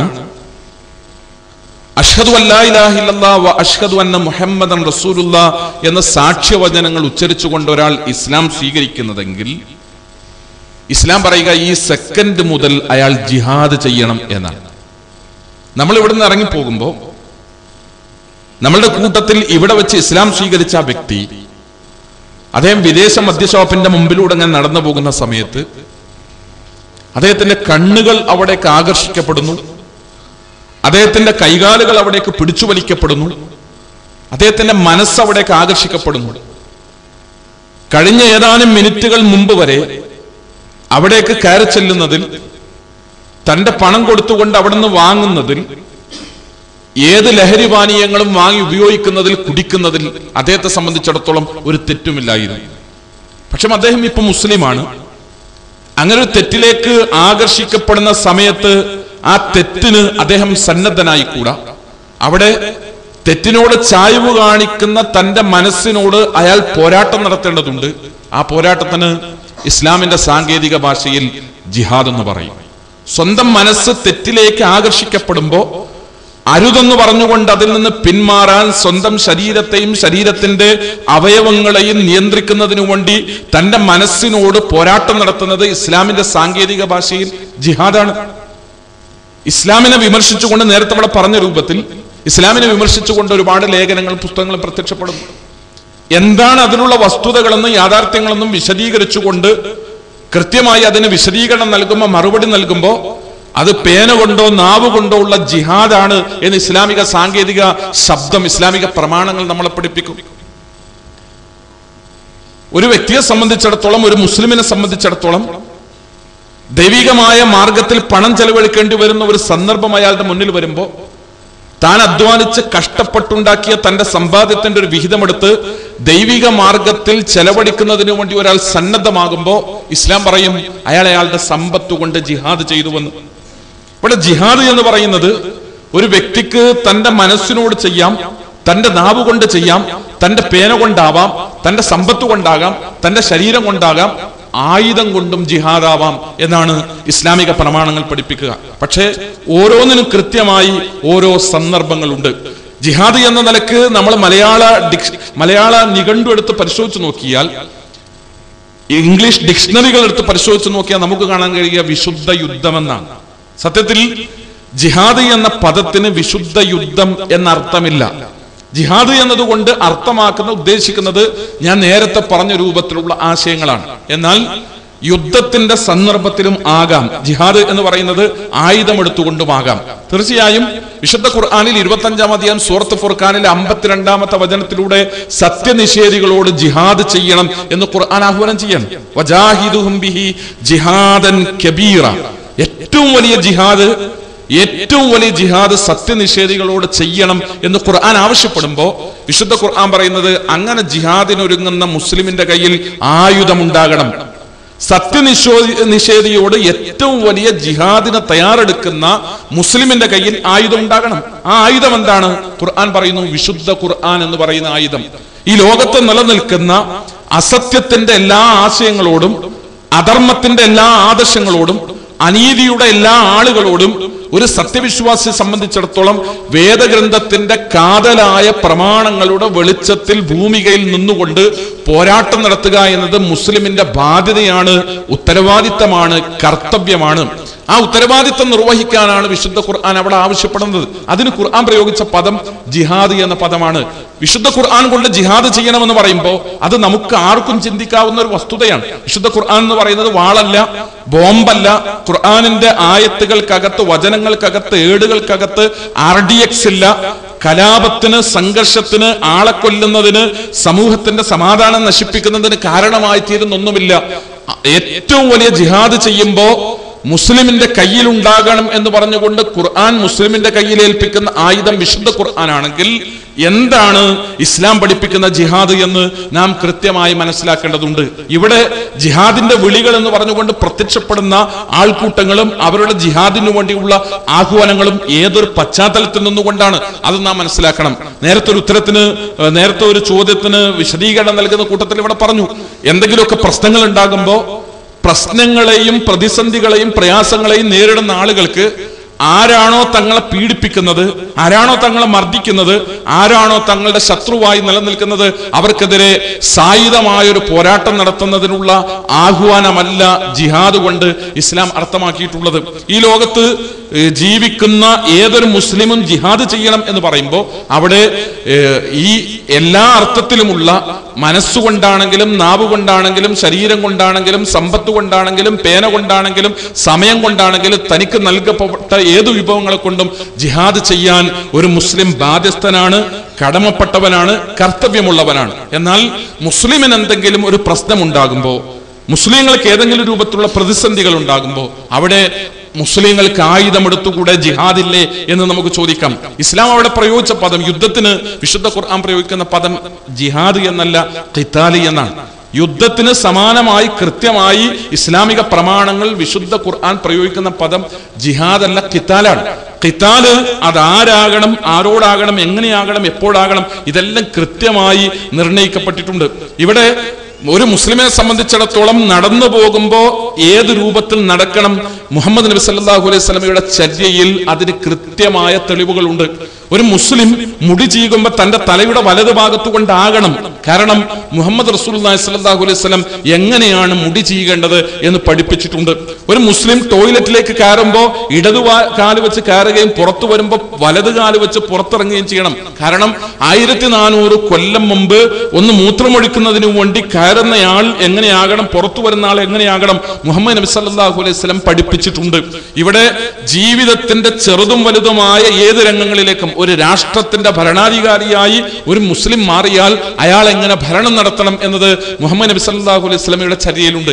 ഇതെല്ലാം കൃത്യമായി പഠിപ്പിച്ച പ്രവാചകൻ ഒരു മുസ്ലിമിന് പ്രശ്നമുണ്ടാകുമ്പോൾ, ഒരു മുസ്ലിമിന് പ്രതിസന്ധി ഉണ്ടാകുമ്പോൾ, ഒരു രാജ്യത്ത് ജീവിക്കുന്ന മുസ്ലിങ്ങൾക്ക് എന്തെങ്കിലുമൊക്കെ പ്രയാസങ്ങൾ നേരിടേണ്ടി വരുമ്പോൾ അവരെങ്ങനെ പ്രതികരിക്കണം എന്നതിനും കൃത്യമായ നിയമനിർദ്ദേശങ്ങൾ പഠിപ്പിച്ചിട്ടുണ്ട് പ്രവാചക തിരുമേനി സല്ലല്ലാഹു അലൈഹി വസല്ലം. പ്രവാചകൻ പഠിപ്പിച്ച ആ നിയമനിർദ്ദേശങ്ങളിൽ ഒരിക്കലും ഏതെങ്കിലും ആൾക്കൂട്ടങ്ങൾക്ക് സംഘടിച്ചുകൊണ്ട് രാഷ്ട്രങ്ങളോടോ ഭരണകൂടങ്ങളോടോ അധികാര സാമ്രാജ്യങ്ങളോടോ സ്ഥാപനങ്ങളോടോ ആത്മഹത്യാപരമായി എടുത്തു ചാടാനുള്ള, പ്രകോപനപരമായി എടുത്തു ചാടാനുള്ള ഒന്നാണ് ജിഹാദ് എന്ന അർത്ഥത്തിലല്ല ഇസ്ലാം പഠിപ്പിച്ചിട്ടുള്ളത്. നേരത്തെ അവിടെ സൂചിപ്പിക്കപ്പെട്ടതുപോലെ എന്തെങ്കിലും പ്രശ്നമുണ്ടാകുന്നിടത്ത്, നിയതമായ ഭരണകൂടങ്ങൾ ഉള്ളിടത്ത് നിയമം കയ്യിലെടുക്കാനോ ആയുധമെടുക്കാനോ സായുധമായി പോരാടാനോ പ്രതികരിക്കാനോ ഇസ്ലാം അനുവദിക്കുന്നില്ല. മുഹമ്മദ് നബി സല്ലല്ലാഹു അലൈഹി വസല്ലം അത്തരം ഒരു ജിഹാദ് ലോകത്തെ പഠിപ്പിച്ചിട്ടേ ഇല്ല. റസൂലുള്ളാഹി സ്വല്ലല്ലാഹു അലൈഹി വസല്ലം പഠിപ്പിച്ച, മുഹമ്മദ് നബി പഠിപ്പിച്ച ജിഹാദ് എന്താണ്, അത് പരിശോധിക്കണം. അനീതി ഉണ്ടാകുന്നിടത്തോ, അടിച്ചമർത്തപ്പെടുന്നിടത്തോ, കയ്യേറ്റം ചെയ്യപ്പെടുന്നിടത്തോ, പീഡനങ്ങൾക്ക് വിധേയമാകുന്നിടത്തോ ഒക്കെ ജിഹാദ് ആയിക്കൂടെ എന്ന് വൈകാരികമായി ചോദിക്കുന്ന അനേകം ആളുകളുള്ള ഒരു ലോകത്ത് കൃത്യമായി മുഹമ്മദ് നബി സല്ലല്ലാഹു അലൈഹി വസല്ലമയെ പരിശോധനയ്ക്ക് വിധേയമാക്കണം. ശഅബ് അബൂ ത്വാലിബ് താഴ്വരയിൽ മുഹമ്മദ് നബിയും അനുചരന്മാരും ഉപരോധത്തിലാക്കപ്പെടുകയും അവർക്ക് അടിസ്ഥാന സൗകര്യങ്ങൾ പോലും നിഷേധിക്കപ്പെടുകയും ആവശ്യമായ ഭക്ഷണം പോലും നൽകാൻ മക്കയിലെ ശത്രുക്കൾ തയ്യാറാകാതിരിക്കുകയും ചെയ്ത വർഷങ്ങളോളം ഉപരോധിക്കപ്പെട്ട ഒരു ചരിത്രം ഇസ്ലാമിക പ്രമാണങ്ങൾ, ഇസ്ലാമിക ചരിത്രം നമ്മളെ പഠിപ്പിക്കുന്നുണ്ട്. ആ സന്ദർഭത്തിൽ മുഹമ്മദ് നബി സല്ലല്ലാഹു അലൈഹി വസല്ലമയും അനുചരന്മാരും വിസർജിക്കുമ്പോൾ അത് പച്ച നിറത്തിലായിരുന്നു. ഇലകൾ ഭക്ഷിച്ച് സസ്യബുക്കുകളായ ജീവികൾ കാഷ്ടിക്കുന്നത് പോലെ പച്ച നിറത്തിലാണ് അവർ വിസർജിച്ചത് എന്നതുപോലും ചരിത്രത്തിൽ രേഖപ്പെടുത്തപ്പെട്ടതാണ്. അത്തരമൊരു സന്ദർഭത്തിൽ മുഹമ്മദ് നബിക്ക് പറയാമായിരുന്നു, മുസ്ലിങ്ങൾ ഇതാ പീഡിപ്പിക്കപ്പെടുന്നു, മുസ്ലിങ്ങൾ ഇതാ മർദ്ദിക്കപ്പെടുന്നു, മുസ്ലിങ്ങൾ ഉപരോധത്തിലാണ്, പ്രതിസന്ധിയിലാണ്, ആയുധമെടുക്കണം, പ്രതികരിക്കണം, ജിഹാദ് ചെയ്യൂ എന്ന് മുഹമ്മദ് നബി സല്ലല്ലാഹു അലൈഹി വസല്ലമക്ക് പറയാമായിരുന്നു. മുഹമ്മദ് നബി സല്ലല്ലാഹു അലൈഹി വസല്ലം അങ്ങനെ ആവശ്യപ്പെട്ടതായി ഇസ്ലാമിക ചരിത്രത്തിലില്ല. പ്രവാചകന്റെ അനുചരന്മാർ ക്രൂരമായ മർദ്ദനങ്ങൾക്കും പീഡനങ്ങളും വിധേയമാക്കപ്പെട്ടിട്ടുണ്ട്. ഖബാബ് റളിയല്ലാഹുവിനെ പോലെയുള്ള ആളുകളെ കൊണ്ടുവന്ന് തീക്കനൽ ഇങ്ങനെ നിരത്തിവെച്ച് ഖബാബ് റളിയല്ലാഹുവിനെ മലർത്തിക്കിടത്തിയിട്ട് ഖബാബ് റളിയല്ലാഹുവിന്റെ ശരീരത്തിന്റെ പുറം ഭാഗത്ത് നിന്ന് മാംസവും മജ്ജയും ഒലിച്ചു വരുമ്പോൾ അതിന്റെ ദുർഗന്ധത്തെ സുഗന്ധമാക്കി ആസ്വദിച്ച് കൈകൊട്ടിച്ചിരിച്ച ആളുകൾ, അവരോട് റസൂലുള്ളാഹി സ്വല്ലല്ലാഹു അലൈഹി വസല്ലം ആ സന്ദർഭത്തിൽ മുസ്ലിങ്ങളോട് പറഞ്ഞില്ല, ഖബാബ് നിങ്ങളുടെ സഹോദരനാണ്, തീക്കനൽ കൊണ്ട് പൊള്ളിച്ച് പീഡിപ്പിക്കപ്പെടുമ്പോ ജിഹാദ് ചെയ്തുകൂടെ, ആയുധമെടുത്തുകൂടെ? മുഹമ്മദ് നബി സല്ലല്ലാഹു അലൈഹി വസല്ലം ആഹ്വാനം ചെയ്തില്ല. മുസ്ലിങ്ങൾക്ക് മുഹമ്മദ് നബി സല്ലല്ലാഹു അലൈഹി വസല്ലമയുടെ കൂടെ നിന്നവർക്ക് മുഹമ്മദ് നബി സല്ലല്ലാഹു അലൈഹി വസല്ലമയുടെ കൂടെ നിന്നു എന്ന ഒരൊറ്റ കാരണത്താൽ മർദ്ദനങ്ങൾക്കും പീഡനങ്ങൾക്കും വിധേയമായവരുടെ കൂട്ടത്തിൽ സുമയ്യ റളിയല്ലാഹുവിനെ പോലെയുള്ള വനിതാ രത്നങ്ങളും ഉണ്ടായിരുന്നു. ആ സുമയ്യ റളിയല്ലാഹു അൻഹ അതിക്രൂരമായ വിധത്തിലാണ് പീഡിപ്പിക്കപ്പെട്ടത്. പലപ്പോഴും വൈകാരികമായും അതിവൈകാരികമായും സംസാരിക്കുന്ന ആളുകൾ ചോദിക്കാറുണ്ട്, സ്വന്തം പെങ്ങളെ കൺമുമ്പിൽ വെച്ചുകൊണ്ട് ബലാത്സംഗം ചെയ്യുന്ന കാബാലികന്മാരോട് പഞ്ചപുച്ഛമടക്കി കണ്ണടച്ചുകൊണ്ട് ക്ഷമ പാലിച്ചുകൊണ്ട് നിൽക്കണമെന്നാണോ ഇസ്ലാം പഠിപ്പിക്കുന്നത് എന്ന് വൈകാരികമായി ചോദിക്കുന്നവരുണ്ട്. ഞാൻ മനസ്സിലാക്കുന്നത്, ഒരുപക്ഷെ ലോകത്ത് ഇസ്ലാമിന്റെ ചരിത്രത്തിൽ സുമയ്യ റളിയല്ലാഹു അൻഹയ്ക്ക് നേരിടേണ്ടി വന്നതുപോലെയുള്ള ഒരു പീഡനം മുസ്ലിമായി എന്ന കാരണത്താൽ ലോകത്തിൽ ഒരു സ്ത്രീക്കും ചരിത്രത്തിൽ നേരിടേണ്ടി വന്നിട്ടില്ല. സുമയ്യ റളിയല്ലാഹു അൻഹയെ ശത്രുക്കൾ പിടിച്ചുകൊണ്ടുവന്ന് ജനമധ്യത്തിൽ വെച്ച് അവരുടെ ശരീരത്തിൽ നിന്ന് വസ്ത്രങ്ങൾ മുഴുവൻ അടിച്ചു മാറ്റിയിട്ട് അവരെ മലർത്തിക്കിടത്തിയിട്ട് ഇരുമ്പിന്റെ കമ്പി കൊണ്ടുവന്ന് തീയിലിട്ട് ചുട്ടു പഴുപ്പിച്ച് ചൂടാക്കി ചുവന്ന നിറമാക്കി സുമയ്യ ബീവിയുടെ ശരീരത്തിന്റെ മർമ്മഭാഗത്തേക്ക് കുത്തിയിറക്കി സുമയ്യ ബീവിയെ കൊലപ്പെടുത്തിയപ്പോ മുഹമ്മദ് നബി പറഞ്ഞില്ല, നിങ്ങളുടെ സഹോദരി സുമയ്യ കൊല്ലപ്പെട്ടില്ലേ, ജിഹാദ് ചെയ്യ്, ആയുധമെടുക്ക്. മുഹമ്മദ് നബി സല്ലല്ലാഹു അലൈഹി വസല്ലം ആവശ്യപ്പെട്ടില്ല. എന്നാൽ ഇസ്ലാമിക ചരിത്രത്തിൽ മുസ്ലിങ്ങൾ ആയുധം എടുത്തിട്ടേ ഇല്ല. ഒരു നിലക്കുള്ള സായുധമായ പോരാട്ടങ്ങൾ ചരിത്രത്തിൽ ഇസ്ലാമിക ചരിത്രത്തിൽ ഉണ്ടായിട്ടില്ല എന്ന് നമുക്ക് അഭിപ്രായമില്ല. സായുധമായ പോരാട്ടങ്ങൾ ഉണ്ടായി, അതും ജിഹാദിന്റെ ഭാഗമാണ് എന്ന് പഠിപ്പിച്ചു. പക്ഷേ അതെല്ലാം ഉണ്ടായത് മദീന കാലഘട്ടത്തിലാണ്. മുഹമ്മദ് നബിയുടെ മക്ക കാലഘട്ടവും മദീന കാലഘട്ടവും തമ്മിലുള്ള അടിസ്ഥാനപരമായ വ്യത്യാസം, മക്ക കാലഘട്ടത്തിൽ മുഹമ്മദ് നബി ഒരു പ്രജയാണ്, ആ നാട്ടില് മറ്റേതൊരു മനുഷ്യനെയും പോലെയുള്ള ഒരു മനുഷ്യനാണ്. എന്നാൽ റസൂലുള്ളാഹി സ്വല്ലല്ലാഹു അലൈഹി വസല്ലം മദീന കാലഘട്ടത്തിൽ മദീനയുടെ ഭരണാധികാരിയാണ്. ഒരു ഭരണാധികാരിയെ സംബന്ധിച്ചിടത്തോളം ഒരു ഭരണാധികാരി തീരുമാനമെടുക്കുന്നത് പോലെ ഒരു നാട്ടിലെ പ്രജക്ക് തീരുമാനമെടുത്തുകൂടാ. മദീനയിലെ ഭരണാധികാരി മുസ്ലിങ്ങൾക്ക് നേരെ പീഡനങ്ങൾ ഉണ്ടായപ്പോ, മർദ്ദനങ്ങൾ ഉണ്ടായപ്പോ സായുധമായി തന്നെ പ്രതികരിക്കുന്നതിന് അള്ളാഹുവിന്റെ അനുവാദത്തോടുകൂടെ തീരുമാനമെടുക്കുകയും അനുയായികളെ അതിന് സജ്ജമാക്കുകയും ആയുധമെടുക്കാൻ ആവശ്യപ്പെടുകയും അനുവാദം നൽകുകയും ചെയ്ത സന്ദർഭം വിശുദ്ധ ഖുർആനിലുണ്ട്. വിശുദ്ധ ഖുർആനിൽ 22-ാം അധ്യായം സൂറത്ത് ഹജ്ജിലെ 32-ാമത്തെ വചനമാണ് ആയുധമെടുക്കുന്നതിന് അനുവാദം നൽകിക്കൊണ്ടുള്ള ഖുർആനിലെ 1-ാമത്തെ വചനം. അതാണ് അവിടെ ഉദിനലില്ലദീന യുഖാതിലൂൻ ബിഅന്നഹും ദുലിമു, മേൽക്കുമേൽ മർദ്ദനങ്ങൾക്കും പീഡനങ്ങൾക്കും വിധേയമായി കൊണ്ടിരിക്കുന്നു എന്ന കാരണത്താൽ ഇതാ സത്യവിശ്വാസികൾക്ക് ആയുധമെടുക്കാൻ അനുവാദം നൽകുന്നു എന്ന വചനം മദീനയിൽ ഇസ്ലാമിക രാഷ്ട്രം രൂപീകരിക്കപ്പെട്ടതിന് ശേഷം ആ രാഷ്ട്ര നേതൃത്വത്തോടാണ്, ആ ഭരണകൂടത്തോടാണ്, ഒരു ഭരണകൂടത്തിന്റെ കീഴിൽ ജീവിക്കുന്ന മുസ്ലിങ്ങളോടാണ് അത്തരത്തിലൊരു അനുവാദം നൽകിയത്. ഇവിടെ ഞാൻ ആവർത്തിച്ച് സൂചിപ്പിക്കുന്നത്, ഏത് നാട്ടിൽ എന്ത് പ്രശ്നമുണ്ടായാലും ഏതെങ്കിലും ആൾക്കൂട്ടങ്ങൾക്ക് ആയുധമെടുത്ത് ചാടിപ്പുറപ്പെട്ട് കവലയിൽ വന്ന് അങ്ങാടിയിൽ വന്ന് തക്ബീർ വിളിച്ച് പ്രഖ്യാപിക്കാനുള്ള ഒന്നല്ല ജിഹാദ്. അത് സുന്ദരമായ ഒരു ആശയമാണ്, അതിസുന്ദരമായ ഒരു ആദർശമാണ്.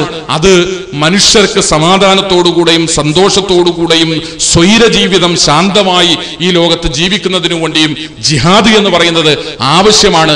സന്ദർഭത്തിൽ നിന്ന് അത്തരം ഒരാശയത്തെ അടർത്തിയെടുത്ത് അത് മുഹമ്മദ് റസൂലുള്ളാഹി സ്വല്ലല്ലാഹു അലൈഹി വസല്ലം തങ്ങളുടെ പേരിൽ ആരോപിച്ച് പ്രവാചക തിരുമേനി സ്വല്ലല്ലാഹു അലൈഹി വസല്ലമയെ ജിഹാദിന്റെ പേരിൽ ആക്ഷേപിക്കുന്ന രീതിയാണ് പലപ്പോഴും വിമർശകന്മാർക്കുള്ളത്. മുഹമ്മദ് റസൂലുള്ളാഹി സ്വല്ലല്ലാഹു അലൈഹി വസല്ലം മാനവരിൽ മഹോന്നതൻ തന്നെയാണ്. തന്റെ ജീവിതത്തിൽ ഒരു വ്യക്തി എന്ന നിലയ്ക്ക് തനിക്കോ തന്റെ കൂടെ നിന്നു തന്നിൽ വിശ്വസിച്ചു എന്ന കാരണത്താൽ തന്റെ അനുചരന്മാർക്കോ അതിക്രൂരമായ മർദ്ദനങ്ങളും പീഡനങ്ങളും പ്രയാസങ്ങളും ഏൽക്കേണ്ടി വന്നപ്പോൾ അവിടെയൊന്നും സായുധമായ ഒരു പ്രതികരണത്തിന് ആഹ്വാനം ചെയ്യാത്ത മുഹമ്മദ് റസൂലുള്ളാഹി സ്വല്ലല്ലാഹു അലൈഹി വസല്ലം സന്ധിക്ക് സമാധാനത്തിന് അവസരവും സന്ദർഭവും കിട്ടിയ അവസരങ്ങളിലെല്ലാം അതിന് മുൻകൈയെടുക്കുകയും അതിന് പ്രാമുഖ്യം നൽകുകയും ചെയ്യുന്ന രീതിയാണ് ഹുദൈബിയ സന്ധിയിൽ നമുക്ക് കൃത്യമായി കാണാം. റസൂലുള്ളാഹി സ്വല്ലല്ലാഹു അലൈഹി വസല്ലമയും മക്കയിലെ ശത്രുക്കളും തമ്മിൽ 10 കൊല്ലത്തെ യുദ്ധമില്ലാ കരാറിൽ ഒപ്പുവെച്ചതാണ് ഹുദൈബിയ സന്ധി എന്നറിയപ്പെടുന്നത്. ആ സന്ധി വ്യവസ്ഥകളിൽ ഒരുപാട് കാര്യങ്ങളിൽ വളരെ സുപ്രധാനപ്പെട്ട ഒന്ന് 10 കൊല്ലം പരസ്പരം യുദ്ധം പാടില്ലെന്നാണ്. ആ യുദ്ധം ഇല്ലാ കരാറിൽ ഒപ്പുവെക്കുന്ന സന്ദർഭത്തിൽ ആ കരാർ ഇല്ലാതാകുന്നതിനു വേണ്ടിയും ആ കരാർ നിലവിൽ വരാതിരിക്കുന്നതിനു വേണ്ടി കരാർ എഴുതുന്നതിനു വേണ്ടി കടന്നു വന്ന ശത്രുക്കൾ തന്നെ തീരുമാനമെടുത്തപ്പോ അതിനുവേണ്ടിയുള്ള ചില നീക്കങ്ങൾ അവരുടെ ഭാഗത്തുനിന്നുണ്ടായപ്പോ അവിടെ എല്ലാം താഴ്ന്നു കൊടുത്ത് ക്ഷമിച്ച് യുദ്ധമില്ലാ കരാർ നിലവിൽ വരുന്നതിനു വേണ്ടിയുള്ള വിട്ടുവീഴ്ചയാണ് മുഹമ്മദ് നബി ചെയ്തതായി ചരിത്രത്തിൽ നമുക്ക് കാണാൻ കഴിയുക. ബിസ്മില്ലാഹിർ റഹ്മാൻ റഹീം എന്ന് പറഞ്ഞുകൊണ്ട് അലി ഇബ്നു അബീ ത്വാലിബിനോട് കരാർ എഴുതാൻ വേണ്ടി ആവശ്യപ്പെട്ടപ്പോ ശത്രുപക്ഷത്തു നിന്നുള്ള ആള് പറയുന്നത് റഹ്മാനും റഹീമുമായ ദൈവം, കാരുണ്യവാനായ ദൈവം അതെനിക്കറിയില്ല, എഴുതുകയാണെങ്കിൽ ദൈവത്തിന്റെ നാമത്തിൽ എന്ന് മാത്രം മതി എന്ന് അദ്ദേഹം നിർബന്ധം പിടിച്ചപ്പോ വാശി പിടിക്കുന്ന സമയത്ത് തന്റെ ഭാഗത്തുനിന്ന് കരാറെഴുതുന്ന അലി ഇബ്നു അബീ ത്വാലിബിനോട് റസൂലുള്ളാഹി സ്വല്ലല്ലാഹു അലൈഹി വസല്ലം പറഞ്ഞു ഉക്തുബ് ബിസ്മില്ലാ. അദ്ദേഹം പറഞ്ഞതുപോലെ സുഹൈൽ ഇബ്നു അംർ പറഞ്ഞതുപോലെ ശത്രുപക്ഷത്തു നിന്ന് കരാർ എഴുതാൻ അവർ പറഞ്ഞയച്ച പ്രതിനിധി പറഞ്ഞതുപോലെ ദൈവത്തിന്റെ നാമത്തിൽ എന്ന് മാത്രം മതി, കാരുണ്യവാനും കരുണാനിധിയുമായ ദൈവത്തിന്റെ നാമത്തിൽ എന്ന് എഴുതിയത് പാടില്ലെന്ന് അദ്ദേഹം ദൈവനാമത്തിൽ എന്ന് മാത്രം എന്ന് പറഞ്ഞപ്പോൾ അത് എഴുതാൻ മുഹമ്മദ് നബി സന്നദ്ധനായി. മാത്രമല്ല മുഹമ്മദ് നബി സല്ലല്ലാഹു അലൈഹി വസല്ലം പറഞ്ഞു കരാർ എഴുതുന്ന ആള് മുസ്ലിങ്ങളുടെ ഭാഗത്തുനിന്ന് മുഹമ്മദുൻ റസൂലുള്ളാഹ്, അള്ളാഹുവിന്റെ ദൂതനായ മുഹമ്മദാണ് മുസ്ലിങ്ങളുടെ ഭാഗത്തുനിന്ന് ഈ കരാർ എഴുതുന്നത്. അവിടെ സുഹൈൽ ഇബ്നു അംർ ഇടപെട്ടു. അള്ളാഹുവിന്റെ റസൂൽ ദൈവദൂതനായ മുഹമ്മദിനെ ഞങ്ങൾക്കറിയില്ല, മുഹമ്മദ് ഇബ്നു അബ്ദുള്ളയുടെ മകൻ മുഹമ്മദ് എന്ന് മതി എന്ന് പറഞ്ഞപ്പോ അലി ഇബ്നു അബീ ത്വാലിബിനോട് റസൂലുള്ളാഹി സ്വല്ലല്ലാഹു അലൈഹി വസല്ലം പറഞ്ഞു ഉക്തുബ് മുഹമ്മദ് ഇബ്നു അബ്ദുള്ളയുടെ മകൻ മുഹമ്മദ് എന്ന് മതി.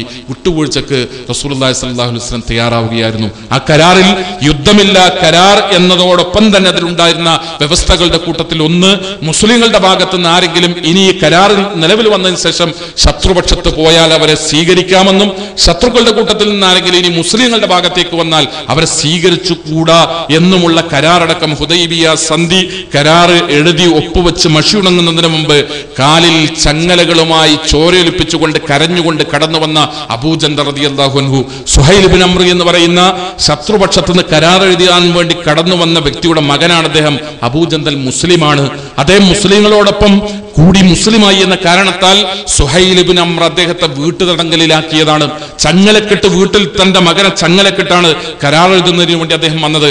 വ്യവസ്ഥയിൽ ഒന്ന്, ഈ കരാർ നിലവിൽ വന്നതിന് ശേഷം ശത്രുക്കളുടെ ഭാഗത്തുനിന്ന് ഒരാളെപ്പോലും മുസ്ലിങ്ങൾ സ്വീകരിച്ചുകൂടാ എന്നാണ്. തീർച്ചയായും സുഹൈൽ ഇബ്നു അംറിനെ പോലെയുള്ള ആളുകൾ ആഗ്രഹിച്ചു അബൂജന്ദലിനെങ്ങാനും മുസ്ലിങ്ങൾ ഏറ്റെടുത്താൽ ആ കരാർ തന്നെ നിലവിൽ വരുന്നെന്ന്. പക്ഷേ അവിടെ തന്റെ കൂടെ നിൽക്കുന്ന അനുചരന്മാരുടെ മുഴുവൻ വൈകാരികമായ അവസ്ഥകൾക്ക് വിരുദ്ധമായി അബൂജന്ദലിനെ നമുക്ക് കൂടെ കൂട്ടിക്കൂടെ, സഹോദരനല്ലേ എന്ന് ചിന്തിക്കുന്ന തന്റെ അനുയായി വൃന്ദത്തിന്റെ മുഴുവൻ മാനസികാവസ്ഥക്ക് വിരുദ്ധമായി അബൂജന്ദൽ റളിയല്ലാഹു അൻഹുവിനോട് റസൂലുള്ളാഹി സ്വല്ലല്ലാഹു അലൈഹി വസല്ലം പറഞ്ഞു ഇതൊരു പൊതു നന്മക്ക് വേണ്ടിയുള്ള കരാറാണ്, യുദ്ധമില്ലാ കരാർ.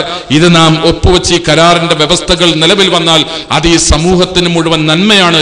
അതുകൊണ്ട് അബൂജന്ദൽ, സമൂഹത്തിന് മുഴുവൻ നന്മയുണ്ടാകുന്ന ഒരു വിഷയത്തിൽ ഒരു വ്യക്തി എന്ന നിലക്ക് താങ്കൾക്ക് അനുഭവിക്കേണ്ടി വരുന്ന പ്രയാസങ്ങൾ, ആ പ്രയാസങ്ങളെ അബൂജന്ദൽ താങ്കൾ ക്ഷമിക്കണം, ദൈവത്തിന്റെ അടുക്കൽ നിന്ന് പ്രതിഫലം മോഹിക്കണം, താങ്കൾ ശത്രുക്കളോടൊപ്പം തന്നെ തിരിച്ചു പോകണം, താങ്കളെ ഞങ്ങൾക്ക് ഏറ്റെടുക്കാനാവില്ലെന്ന് പറഞ്ഞുകൊണ്ട് മനോവേദനയോടുകൂടെ കരാറിൽ ഒപ്പുവെച്ച് തിരിച്ചു വന്ന റസൂലുള്ളാഹി സ്വല്ലല്ലാഹു അലൈഹി വസല്ലം ആ പ്രവാചകൻ ഒരിക്കലും യുദ്ധത്തെ ആഗ്രഹിച്ചില്ല, ശത്രുവിനെ കണ്ടുമുട്ടണമെന്ന് ആഗ്രഹിച്ചില്ല.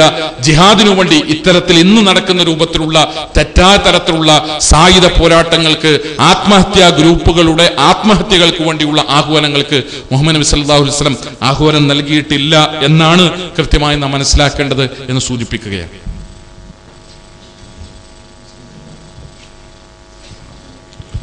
അസ്സലാമു അലൈക്കും. എൻ്റെ പേര് സക്കീർ ഹുസൈൻ, വെള്ളക്കുട സ്വദേശിയാണ്. ആനന്ദ് ഇവിടെ പരാമർശമായതുകൊണ്ടാണ് അദ്ദേഹത്തിൻ്റെ ഒരു കൃതിയിൽ നിന്നുള്ള ഒരു സംശയം. വേട്ടക്കാരനും വിരുന്നുകാരനും അറിയാം. ഇസ്ലാം മനുഷ്യന്റെ വിധത്തിൽ വളരെ മറ്റു മതങ്ങൾ അത്രത്തോളം കർക്കശമായി ഇടപെടുന്നില്ല. ക്രിസ്ത്യാനിറ്റിയും ഹിന്ദുയിസവും ഒക്കെ തന്നെ വളരെ ലിബറലാണ്. അതുകൊണ്ട് തന്നെ മനുഷ്യന്റെ സാംസ്കാരിക വളർച്ചയെ പതിറ്റാണ്ടുകളോളം പിന്നോട്ടടിക്കുവാൻ മാത്രമാണ് ഇസ്ലാമിക മതവിശ്വാസത്തിന് സാധിച്ചിട്ടുള്ളത് എന്നാണ് ആനന്ദിന്റെ വേട്ടക്കാരനും വിരുന്നുകാരനുമുള്ള അദ്ദേഹത്തിന്റെ നിരീക്ഷണം. യഥാർത്ഥത്തിൽ എന്താണ് സംസ്കാരം? ഇസ്ലാമിന്റെ സാംസ്കാരിക കാഴ്ചപ്പാട് എന്താണ്? മനുഷ്യ സാംസ്കാരിക വളർച്ചയെ ഇസ്ലാം പിന്നോട്ട് ആണോ അടിച്ചിട്ടുള്ളത്? ഒരു ചോദ്യം. രണ്ടാമതൊരു ചോദ്യം, ഒരു ഓഷോയുടെ പുസ്തകത്തിൽ നിന്ന് വായിച്ചതിൽ നിന്നുണ്ടായ ഒരു സംശയമാണ്. കാലിഫ് ഉമറിന്റെ സൈന്യം അലക്സാണ്ട്രിയയിലേക്ക് കടന്നു വന്ന് അവിടെയുള്ള വിജ്ഞാന ശേഖരത്തെ മുസ്ലിങ്ങളെ ഭീകരവാദികളും തീവ്രവാദികളും ആയി ചിത്രീകരിക്കുന്നത് പോലെ വിജ്ഞാന വിരോധികളായും ചിത്രീകരിക്കുന്നു. അപ്പൊ വിജ്ഞാന വിരോധികളായി ചിത്രീകരിക്കുന്നതിന്റെ ഭാഗമായി അലക്സാണ്ട്രിയയിലേക്ക് കടന്നു വന്ന കാലിഫ് ഒമറിന്റെ സൈന്യം അന്ന് വരെ ശേഖരിക്കപ്പെട്ടിരുന്ന വിജ്ഞാനങ്ങളുടെ ശേഖരമായ അലക്സാണ്ട്രിയയിലെ ലൈബ്രറി ഗ്രന്ഥശാല ചുട്ടുകരിച്ചു എന്നൊരു പരാമർശവും ഒരു പുസ്തകത്തിൽ വായിച്ചു. ഇത് രണ്ടിനും മറുപടി പ്രതീക്ഷിച്ചു. സഹോദരന്റെ ചോദ്യം ഏറെ പ്രസക്തമാണ്. രണ്ട് ചോദ്യമാണ്. ഒന്ന്, ആനന്ദിന്റെ വേട്ടക്കാരനും വിരുന്നുകാരനും എന്ന പുസ്തകത്തിൽ ഇസ്ലാമിക സംസ്കാരവും അതുമായി ബന്ധപ്പെട്ട പുറകോട്ടുള്ള പോക്കും, എന്താണ് സംസ്കാരം, എന്താണ് ഇസ്ലാമിൻ്റെ ആ രംഗത്തുള്ള കാഴ്ചപ്പാടെന്നും, മറ്റൊന്ന് അലക്സാണ്ട്രിയൻ ലൈബ്രറി കത്തിച്ചത് ഖലീഫ ഉമറാണെന്നും അദ്ദേഹമാണ് അതിന് നേതൃത്വം നൽകിയത് എന്നർത്ഥത്തിലുള്ള ഓഷോ രഞ്ജനീശന്റെ പുസ്തകങ്ങൾ വന്ന പരാമർശങ്ങൾ. രണ്ടാമത്തെ ചോദ്യത്തെ ആദ്യം പരിഗണിക്കുക.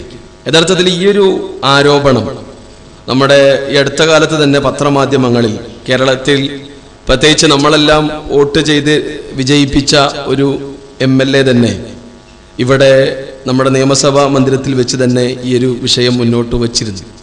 യഥാർത്ഥത്തിൽ റസൂൽ കരീം സല്ലല്ലാഹു അലൈഹി വസല്ലമയുടെ ശിഷ്യഗണങ്ങളിൽ പ്രധാനിയായ രണ്ടാം ഖലീഫയായ ഖലീഫ ഉമർ ഇബ്നുൽ ഖത്താബ് റളിയല്ലാഹു അൻഹുവിന്റെ കാലത്ത് അബൂ ഉബൈദ റളിയല്ലാഹു അൻഹുവിന്റെ നേതൃത്വത്തിൽ അലക്സാണ്ട്രിയൻ ലൈബ്രറിയിൽ ശേഖരിച്ചു വെച്ചിരുന്ന ലക്ഷക്കണക്കിന്, അതിനെക്കുറിച്ച് ചില ചരിത്രകാരന്മാർ പറയുന്നത് 5 ലക്ഷത്തിലധികം വ്യത്യസ്ത വിഷയങ്ങളിൽ രേഖപ്പെടുത്തപ്പെട്ട ഗ്രന്ഥങ്ങൾ ഉണ്ടായിരുന്നു എന്ന്. ആ ഗ്രന്ഥങ്ങളെല്ലാം ഖലീഫ ഉമർ റളിയല്ലാഹു അൻഹുവിന്റെ നിർദ്ദേശത്തിന്റെ ഭാഗമെന്നോണം, കൽപ്പനയുടെ ഭാഗമെന്നോണം അന്ന് അദ്ദേഹത്തിന്റെ കീഴിലുള്ള ഗവർണറായ അബൂ ഉബൈദ റളിയല്ലാഹു അൻഹുവിന്റെ നേതൃത്വത്തിൽ മുസ്ലിങ്ങളെല്ലാം അത് ചുട്ട് ചാമ്പലാക്കുകയും മാത്രമല്ല അവർ വെള്ളം ചൂടാക്കാൻ വേണ്ടി അടക്കം ഈ ഗ്രന്ഥങ്ങൾ ഉപയോഗിച്ചിരുന്നു എന്നർത്ഥത്തിലുള്ള ചരിത്രപരമായി യാതൊരു തെളിവുമില്ലാത്ത, പിൻബലമില്ലാത്ത ആരോപണം ഓഷോന്റെ പുസ്തകത്തിൽ മാത്രമല്ല മറ്റു പലരും എഴുതുകയും എന്തിനേറെ എത്രത്തോളം എന്നാൽ നേരത്തെ പറഞ്ഞ ആനന്ദ് വരെ ആവർത്തിക്കുകയും കേരളത്തിലെ ചില ഭൗതിക വീക്ഷണങ്ങളും ചിന്തകളുമുള്ള ചില ആളുകളടക്കം ഈ കുറച്ചു കാലങ്ങൾക്ക് മുമ്പ് വളരെ ശക്തമായി വാദിക്കുകയും ആ രംഗത്ത് വിശദീകരിക്കുകയും ചെയ്തതാണ്. ഇതിനു മറുപടി ഇന്ത്യയുടെ ആദ്യത്തെ പ്രധാനമന്ത്രിയായ ജവഹർലാൽ നെഹ്റു വർഷങ്ങൾക്ക് മുമ്പ് നൽകിയിട്ടുണ്ട്. എന്തിനേറെ വളരെ കൃത്യമായി ഡോക്ടർ S രാധാകൃഷ്ണനെ പോലെയുള്ള പണ്ഡിതന്മാരും അതോടൊപ്പം തന്നെ എൻസൈക്ലോപീഡിയ ബ്രിട്ടാനിക്കയിലൂടെ കണ്ണോടിക്കുമ്പോഴും നേർക്ക് നേരെ നമുക്ക് മനസ്സിലാക്കാൻ കഴിയുന്നത് ഉമർ ഇബ്നുൽ ഖത്താബ് റളിയല്ലാഹു അൻഹു ഭരണമേൽക്കുന്നതിന് മുമ്പേ, അല്ലെങ്കിൽ മുഹമ്മദ് മുസ്തഫ സല്ലല്ലാഹു അലൈഹി വസല്ലമക്ക് പ്രവാചകത്വം ലഭിക്കുന്നതിന് മുമ്പേ, മുഹമ്മദ് നബിക്ക് 40ാമത്തെ വയസ്സിൽ റസൂലുള്ളാഹി സ്വല്ലല്ലാഹു അലൈഹി വസല്ലമക്ക് വഹി ലഭിക്കുന്നതിന് മുമ്പേ തന്നെ എത്രയോ വർഷങ്ങൾക്ക് മുമ്പ്, ചുരുങ്ങിയത് 3 നൂറ്റാണ്ടുകൾക്ക് മുമ്പെങ്കിലും അലക്സാണ്ട്രിയൻ ലൈബ്രറി അന്നത്തെ കാലത്തെ രാഷ്ട്രങ്ങൾ തമ്മിലുള്ള അധിനിവേശങ്ങളുടെ ഭാഗമെന്നോണം തകർക്കപ്പെട്ടിരുന്നു എന്നതാണ് ചരിത്രപരമായ സത്യം, വസ്തുത. ഒരിക്കലും മുഹമ്മദ് മുസ്തഫ സല്ലല്ലാഹു അലൈഹി വസല്ലമയുടെ അനുയായികളുടെ ഭാഗത്ത് നിന്ന് ഇത്തരത്തിലുള്ള ഒരു മോശപ്പെട്ട സമീപനം ഉണ്ടാകാൻ ഒരു സാധ്യതയുമില്ല എന്നാണ് നമ്മുടെ പ്രധാനമന്ത്രി ജവഹർലാൽ നെഹ്റു അടക്കം അദ്ദേഹം വളരെ കൃത്യമായ ആ രംഗത്ത് വിശദീകരണം നൽകിയത്. അതിന് അദ്ദേഹം പറഞ്ഞ കാരണം അത്രമാത്രം വിജ്ഞാനത്തോട് ദാഹവും താല്പര്യമുള്ളവരായിരുന്നു മുസ്ലിങ്ങൾ. അതുകൊണ്ട് തന്നെ മുസ്ലിങ്ങളുടെ ഭാഗത്ത് നിന്ന് ഒരിക്കലും ഇത്തരത്തിലുള്ള ഒരു നടപടി ഉണ്ടാകാനുള്ള ഒരു സാധ്യതയുമില്ല. ചരിത്രപരമായ വസ്തുതകൾ ഈ ആരോപണങ്ങൾക്കെതിരാണ്, അല്ലെങ്കിൽ ഈ ആരോപണത്തിന് യാതൊരു അർത്ഥത്തിലുള്ള കഴമ്പില്ല എന്ന് മറുപടി പറയുന്നത്, അല്ലെങ്കിൽ മുമ്പേ മറുപടി പറഞ്ഞു കഴിഞ്ഞു നമ്മുടെ പ്രധാനമന്ത്രി അടക്കം. പക്ഷേ പലപ്പോഴും ഇത്തരത്തിലുള്ള പച്ചയായ ചരിത്ര വസ്തുതകൾ മുന്നിൽ ഉണ്ടായിരുന്നിട്ട് പോലും കണ്ണടച്ച് ഇരുട്ടാക്കുവാനും പിന്നെയും സമൂഹ മധ്യത്തിൽ ഇസ്ലാമിനെയും മുസ്ലിങ്ങളെയും അതേപോലെ തന്നെ ഇസ്ലാമികമായ ആദർശ രംഗത്ത് മാതൃകായോഗ്യമായി നിലകൊണ്ട റസൂൽ കരീം സല്ലല്ലാഹു അലൈഹി വസല്ലമയുടെ പാത അനുധാവനം ചെയ്ത പ്രവാചകന്റെ അനുചരന്മാരായ ഖുലഫാർ റാഷിദുകളുടെ ചരിത്രത്തെയും വികലമാക്കാനും വികൃതമാക്കുവാനുള്ള ആസൂത്രിത ശ്രമങ്ങളുടെ ഭാഗമായി കൊണ്ടാണ് അത് ഓഷോന്റെ പുസ്തകമാകട്ടെ, ആനന്ദിന്റെ പുസ്തകമാകട്ടെ, അതല്ലെങ്കിൽ ചില ഭൗതികവാദികളായ ചില നമ്മൾ തന്നെ വോട്ട് കൊടുത്ത് വിജയിപ്പിച്ച ആളുകളുടെ പ്രസ്താവനകളാകട്ടെ, എല്ലാം ചരിത്രത്തെ വസ്തുനിഷ്ഠമായി പഠിക്കാതെ പലപ്പോഴും തെറ്റിദ്ധരിപ്പിക്കുവാനുള്ള ശ്രമങ്ങളുടെ ഭാഗമാണ് എന്ന് നമ്മൾ മനസ്സിലാക്കേണ്ടതുണ്ട്. മറ്റൊന്ന് സംസ്കാരം. നമ്മൾ മനസ്സിലാക്കേണ്ടത് ലോകത്ത് മനുഷ്യന് കൃത്യമായി സംസ്കാരം എന്തെന്ന് പഠിപ്പിക്കുകയും മനുഷ്യാസ്തിത്വത്തിന്റെ ഏറ്റവും ഉജ്ജ്വലമായ ഭാവതലങ്ങളിലേക്ക് വളരാനും ഉയരാനും വികസിക്കുവാനുള്ള വഴിയും മാർഗവും കാണിച്ചു തന്നത് സ്രഷ്ടാവിന്റെ മാർഗമാണ്, ദൈവികമായ മാർഗദർശനമാണ്. മനുഷ്യനെ സംബന്ധിച്ചിടത്തോളം വ്യത്യസ്തങ്ങളായ തങ്ങളുടെ തലയിൽ നിന്ന് ഉരുത്തിരിഞ്ഞു വന്ന കേവലമായ യുക്തിയുടെയും ബുദ്ധിയുടെയും വെളിച്ചത്തിൽ തങ്ങൾക്ക് വേണ്ട ആശയങ്ങളും ആദർശങ്ങളെല്ലാം ലോകത്തിന് മുന്നിൽ സമർത്ഥിക്കുകയും തങ്ങളുടേതായ ആശയ സമർത്ഥനത്തിന് വേണ്ടി വളയ്ക്കുകയും വിളക്കുകയും വ്യത്യസ്തങ്ങളായ വീക്ഷണങ്ങളും ദാർശനിക ചിന്തകളും മുന്നോട്ട് വെച്ച് ഒരുപാട് ആളുകൾ ചരിത്രത്തിൽ കഴിഞ്ഞു പോയിട്ടുണ്ട്. എന്നാൽ ഇവിടെ ഒരു മനുഷ്യൻ എന്ന നിലയിൽ, ഒരു വ്യക്തി എന്ന നിലയിൽ, ഒരു സമൂഹം എന്ന നിലയിൽ, കുടുംബനാഥൻ എന്ന നിലയിൽ, അയൽവാസി എന്ന നിലയിൽ, മനുഷ്യ ജീവിതവുമായി ബന്ധപ്പെട്ട നിഖില മേഖലകളിലും A to Z മേഖലയിൽ അവനെ എങ്ങനെയാകണമെന്നും ഏറ്റവും നന്മയുടെ തലങ്ങളിൽ എങ്ങനെ ഉജ്ജ്വലമായി തിളങ്ങി നിൽക്കണമെന്ന് കൃത്യമായി പഠിപ്പിക്കുന്നത് ദൈവികമായ മാർഗമാണ്, ദൈവികമായ മാർഗദർശനമാണ്, അഥവാ ഇസ്ലാമാണ്. എത്രത്തോളം എന്നാൽ ആ രംഗത്ത് ഇസ്ലാമികമായ സംസ്കാര ലോകത്തേറെ ചർച്ച ചെയ്യപ്പെട്ടിട്ടുണ്ട്. റസൂൽ കരീം സല്ലല്ലാഹു അലൈഹി വസല്ലമ ശുദ്ധ ഏകദൈവാരാധന ലോകത്തെ പഠിപ്പിക്കുകയും അതിന്റെ പ്രചാരകനും പ്രബോധകനുമായി മക്ക കാലഘട്ടത്തിൽ അദ്ദേഹത്തിന്റെ പ്രബോധന പ്രവർത്തനങ്ങൾ തുടങ്ങുമ്പോൾ അവിടെയുണ്ടായിരുന്ന ധാർമ്മിക, സാംസ്കാരിക, സദാചാര രംഗത്ത് അവരുടെ അവസ്ഥ എന്തെന്ന് നമ്മൾ മനസ്സിലാക്കേണ്ടതുണ്ട്. പലപ്പോഴും ചില ഓറിയന്റലിസ്റ്റ് എഴുത്തുകാർ തന്നെ അവർ പറഞ്ഞത് ആ കാലഘട്ടത്തിലുള്ള അറേബ്യൻ സമൂഹത്തെ കുറിച്ച് പലപ്പോഴും പലരും എഴുതി വിട്ടത് അവർ WWW ആളുകളായിരുന്നു എന്നാണ്. വൈനിന്റെയും വാറിന്റെയും ബഹുമണിന്റെയും ആളുകൾ, കള്ളിന്റെയും പെണ്ണിന്റെയും യുദ്ധത്തിന്റെയും ആളുകൾ. അവരുടെ ആ ഒരു പൊതുസമൂഹത്തെ കുറിച്ചാണ് നജ്ജാശി രാജാവിന്റെ മുന്നിൽ, എത്തോപ്യയിലെ ക്രിസ്ത്യൻ രാജാവായ നജ്ജാശിക്ക് മുന്നിൽ മുഹമ്മദ് മുസ്തഫ സല്ലല്ലാഹു അലൈഹി വസല്ലമയുടെ അനുമതിയോടുകൂടെ എത്തോപ്യയിലേക്ക് പലായനം ചെയ്തു പോയ ആ കൂട്ടത്തിലെ ജഅഫർ ബിൻ അബി താലിബ്, ആ സംഘത്തിന്റെ നേതൃത്വം വഹിക്കുന്ന ജഅഫർ ബിൻ അബി താലിബ് പറയുന്നു, ഞങ്ങൾ ശവന്തീനികളായിരുന്നു. ധാർമ്മിക രംഗത്ത് സദാചാര മൂല്യങ്ങളെല്ലാം തച്ചു തകർത്തവരായിരുന്നു. എല്ലാ അർത്ഥത്തിലും അധാർമിക സംസ്കാരത്തിലും മുഴുകിയവരായിരുന്നു. അയൽവാസികൾ ഒരർത്ഥത്തിലും പരിഗണിക്കാത്തവരായിരുന്നു ഞങ്ങൾ. എന്തിനേറെ കാടന്മാരും രക്തദാഹികളായിരുന്നു ഞങ്ങൾ. നിസാര പ്രശ്നങ്ങളുടെ പേരിൽ വാളെടുക്കുകയും കുത്തുകയും കൊല്ലുകയും നശിപ്പിക്കുകയും ചെയ്തവരായിരുന്നു ഞങ്ങൾ. ഞങ്ങളുടെ പെൺകുട്ടികളെ ജീവനോടെ കുഴിച്ചുമൂടിയവരായിരുന്നു ഞങ്ങൾ. മാത്രമല്ല ഞങ്ങൾക്കിടയിൽ സ്ത്രീകൾക്കൊരു സ്ഥാനവും മാനവും പദവിയും അംഗീകരിച്ചു കൊടുക്കാത്തവരായിരുന്നു ഞങ്ങൾ. ഞങ്ങളുടെ കൂട്ടത്തിൽ കയ്യൂക്കുള്ളവനായിരുന്നു കാര്യക്കാരൻ. എങ്ങനെ എല്ലാ തലങ്ങളിലും ധാർമ്മിക, സാംസ്കാരിക, സദാചാര മൂല്യ രംഗങ്ങളിൽ, വിശ്വാസ രംഗങ്ങളിലെല്ലാം എല്ലാ അർത്ഥത്തിലും വട്ടപൂജ്യത്തിലും അധമ ഭാവത്തിലുമായിരുന്ന ഒരു സമൂഹമായിരുന്നു അവർ. അവർക്കിടയിലാണ് മുഹമ്മദ് മുസ്തഫ സല്ലല്ലാഹു അലൈഹി വസല്ലമ കടന്നു വരികയും അവരുടെ മനസ്സുകൾക്കകത്തേക്ക് സ്രഷ്ടാവിനെ കുറിച്ചുള്ള കൃത്യമായ തിരിച്ചറിവ് കോറിയിട്ട് കൊടുക്കുകയും ഈ ലോകത്തിന് ഒരേ ഒരു നാഥൻ മാത്രമേ ഉള്ളൂ എന്നും അവനെ മാത്രം ആരാധിക്കണമെന്നും അവൻ സർവജ്ഞാനിയാണെന്നും അവന്റെ കൽപ്പനകളും നിയമങ്ങളും നിർദ്ദേശങ്ങളും അനുസരിച്ച് ജീവിക്കുക വഴി മാത്രമാണ് ഇഹത്തിലും പരത്തിലും ഉന്നതമായ ആത്യന്തികമായ വിജയം നേടിയെടുക്കാൻ കഴിയുകയുള്ളൂ എന്നുള്ള പരമയാഥാർത്ഥ്യത്തിലേക്ക് തന്റെ മുന്നിലുള്ള സമൂഹത്തെ പരിവർത്തിപ്പിക്കുകയായിരുന്നു വിശുദ്ധ ഖുർആനിലൂടെ മുഹമ്മദ് മുസ്തഫ സല്ലല്ലാഹു അലൈഹി വസല്ലം ചെയ്തത്.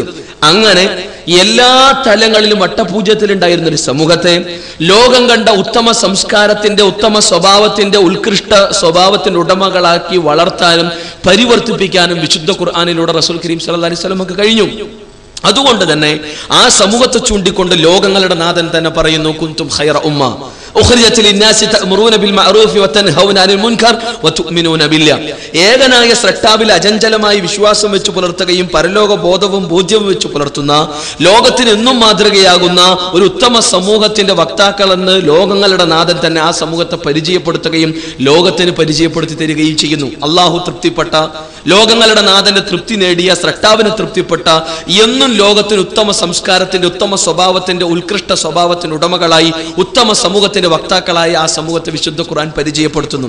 അതുകൊണ്ട് തന്നെ ഒരു മനുഷ്യന്റെ ജീവിതത്തിന്റെ നിഖില മേഖലകളെ സ്പർശിച്ച്, വ്യക്തി എന്ന നിലയിൽ, അതേപോലെ തന്നെ ഭർത്താവ് എന്ന നിലയിൽ, ഭാര്യ എന്ന നിലയിൽ, പിതാവ് എന്ന നിലയിൽ, മാതാവ് എന്ന നിലയിൽ, പിതാമഹൻ എന്ന നിലയിൽ, അതേപോലെ തന്നെ പേരക്കുട്ടി എന്ന നിലയിൽ, അയൽവാസി എന്ന നിലയിൽ, കൂട്ടുകാരെന്ന നിലയിൽ, ഭരണാധികാരി എന്ന നിലയിൽ, കരാർപാലകൻ എന്ന നിലയിൽ, കച്ചവടക്കാരൻ എന്ന നിലയിൽ, ജീവിതത്തിന്റെ നിഖില മേഖലകളിലും ഏറ്റവും മനുഷ്യാസ്തിത്വത്തിന് ഏറ്റവും ഉന്നതമായ ഭാവതലങ്ങളിൽ അവൻ എങ്ങനെയാണ് മുന്നോട്ട് പോകേണ്ടത് എന്നും ഏതൊരു അവസ്ഥയിലേക്കാണ് അവൻ കാലെടുത്തു വെക്കേണ്ടതെന്നും കൃത്യമായി പഠിപ്പിക്കുന്നു ഇസ്ലാം. എത്രത്തോളം എന്നാൽ ഒരു സമൂഹത്തിന്റെ കൃത്യമായ സുഗമമായ പോക്ക്, അവരുടെ നടത്തം, ഇരുത്തം, സംസാരം, പെരുമാറ്റം, അവരുടെ കച്ചവട രംഗങ്ങൾ, അവരുടെ ദാമ്പത്യ ജീവിതം എന്ന് തുടങ്ങി എന്ത് തിന്നണം, എന്ത് തിന്നരുത്, എങ്ങനെ തിന്നണം, എങ്ങനെ തിന്നരുത്, എന്ത് കുടിക്കണം, എന്ത് കുടിക്കരുത്, എങ്ങനെ കുടിക്കണം, എങ്ങനെ കുടിക്കരുത്, എങ്ങനെ നടക്കണം, എങ്ങനെ നടക്കരുത്, എങ്ങനെ ഇരിക്കണം, എങ്ങനെ ഇരിക്കരുത് എന്ന് തുടങ്ങി, എന്ത് ധരിക്കണം, എന്ത് ധരിക്കരുത്, എങ്ങനെ ധരിക്കണം, എങ്ങനെ ധരിക്കരുത് എന്ന് തുടങ്ങി A to Z മേഖലയിൽ മനുഷ്യനെ മനുഷ്യനാക്കുകയും മനുഷ്യൻ ഏറ്റവും ഉന്നതമായ സാംസ്കാരിക തലങ്ങളിലേക്ക്, സ്വഭാവമായ ഉത്കൃഷ്ട തലങ്ങളിലേക്ക് കൈപിടിച്ചുയർത്തുകയായിരുന്നു വിശുദ്ധ ഖുർആൻ മുഹമ്മദ് മുസ്തഫ സല്ലല്ലാഹു അലൈഹി വസല്ലം എന്ന് നമ്മൾ മനസ്സിലാക്കേണ്ടതുണ്ട്. ലോകം കണ്ട ഉത്തമമായ, മാന്യമായ, തീർത്തും ലോകം കണ്ട സ്രഷ്ടാവിന്റെ മാർഗദർശനത്താൽ പ്രചോദിതമായ ഒരു സമൂഹം, അത് വിശുദ്ധ ഖുർആനിലൂടെ വളർന്നു വന്നൊരു സമൂഹമാണ്.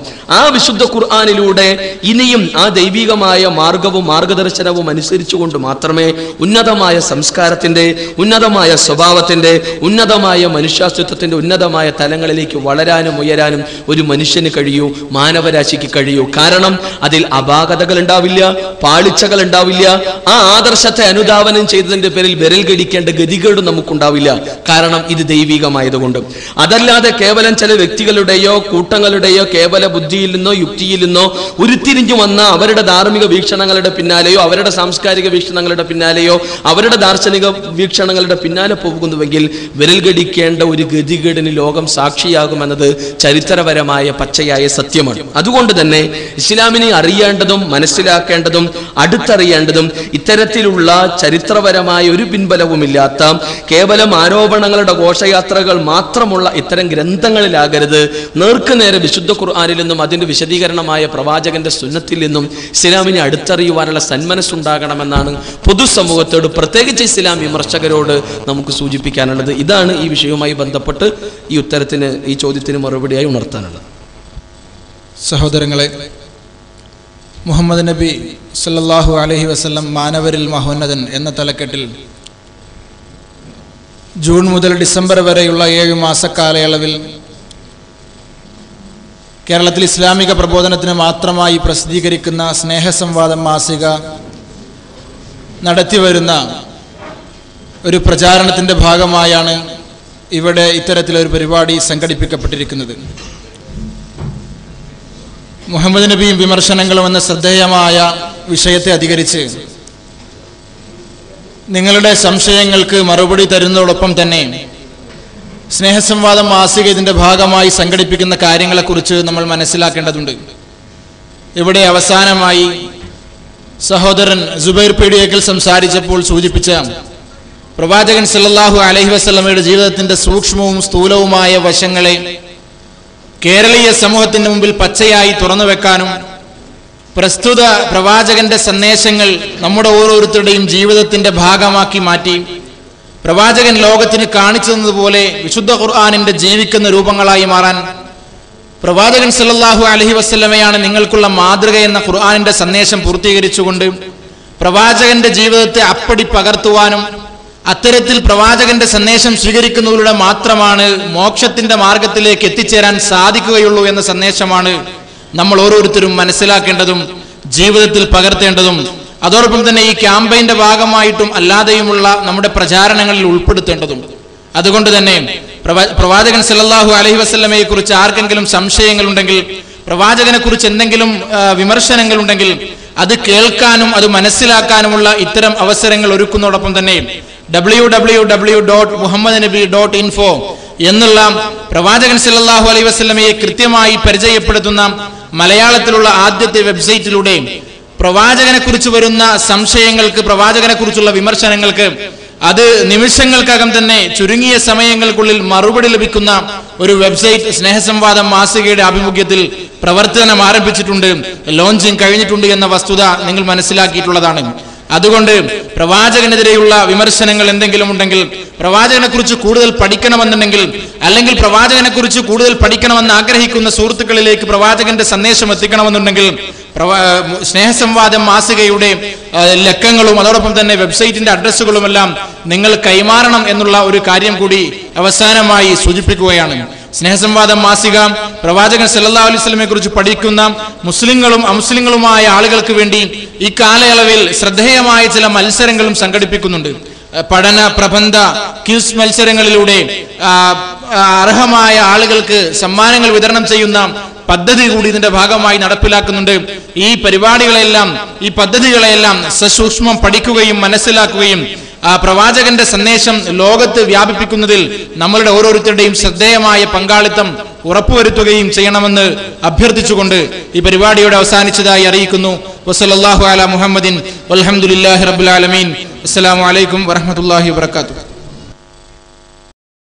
ഇസ്ലാമിക പ്രബോധനം ഓരോ മുസ്ലിമിന്റെയും ബാധ്യതയാണ്. ഈ ബാധ്യത നിർവഹിക്കുന്നതിനുള്ള ഒരു കൂട്ടായ്മയാണ് നിച്ച് ഓഫ് ട്രൂത്ത്.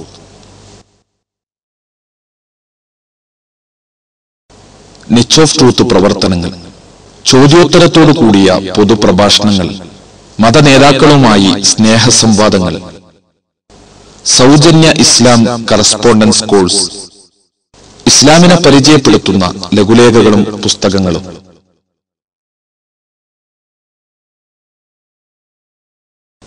പ്രബോധനത്തിന് മാത്രമായി ഒരു ദൃശ്യശ്രാവ്യ മാധ്യമം ക്രിയേറ്റീവ് മീഡിയ, ഇസ്ലാമിക പ്രബോധനത്തിന് മാത്രമായി ഒരു ആനുകാലികം സ്നേഹസംവാദം മാസിക, ഇസ്ലാമിനെ കുറിച്ച് സത്യസന്ധവും ശാസ്ത്രീയവുമായ അറിവ് നൽകുന്ന ഇന്റർനെറ്റ് സൈറ്റ്, ലോകപ്രശസ്ത ഇസ്ലാമിക പ്രബോധകരുടെ കാസറ്റുകളുള്ള ലൈബ്രറി.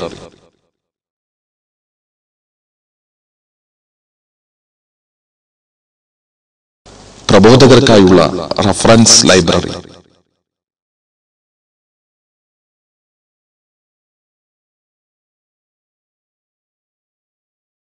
പ്രബോധന പരിശീലന ക്യാമ്പുകൾ, ദഅവ വർക്ക്ഷോപ്പുകൾ.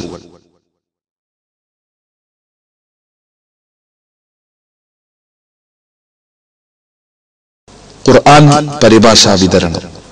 നാദ, സത്യമത സന്ദേശ പ്രചരണത്തിനു വേണ്ടിയുള്ള വിനീതമായ ഒരു സംരംഭമാണിത്. നീ ഏൽപ്പിച്ച ഉത്തരവാദിത്വത്തിന്റെ നിർവഹണത്തിനു വേണ്ടിയുള്ള എളിയ ശ്രമം. ഇതൊരു പ്രതിഫലാർഹമായ പ്രവർത്തനമായി സ്വീകരിക്കണേ. ആമീൻ.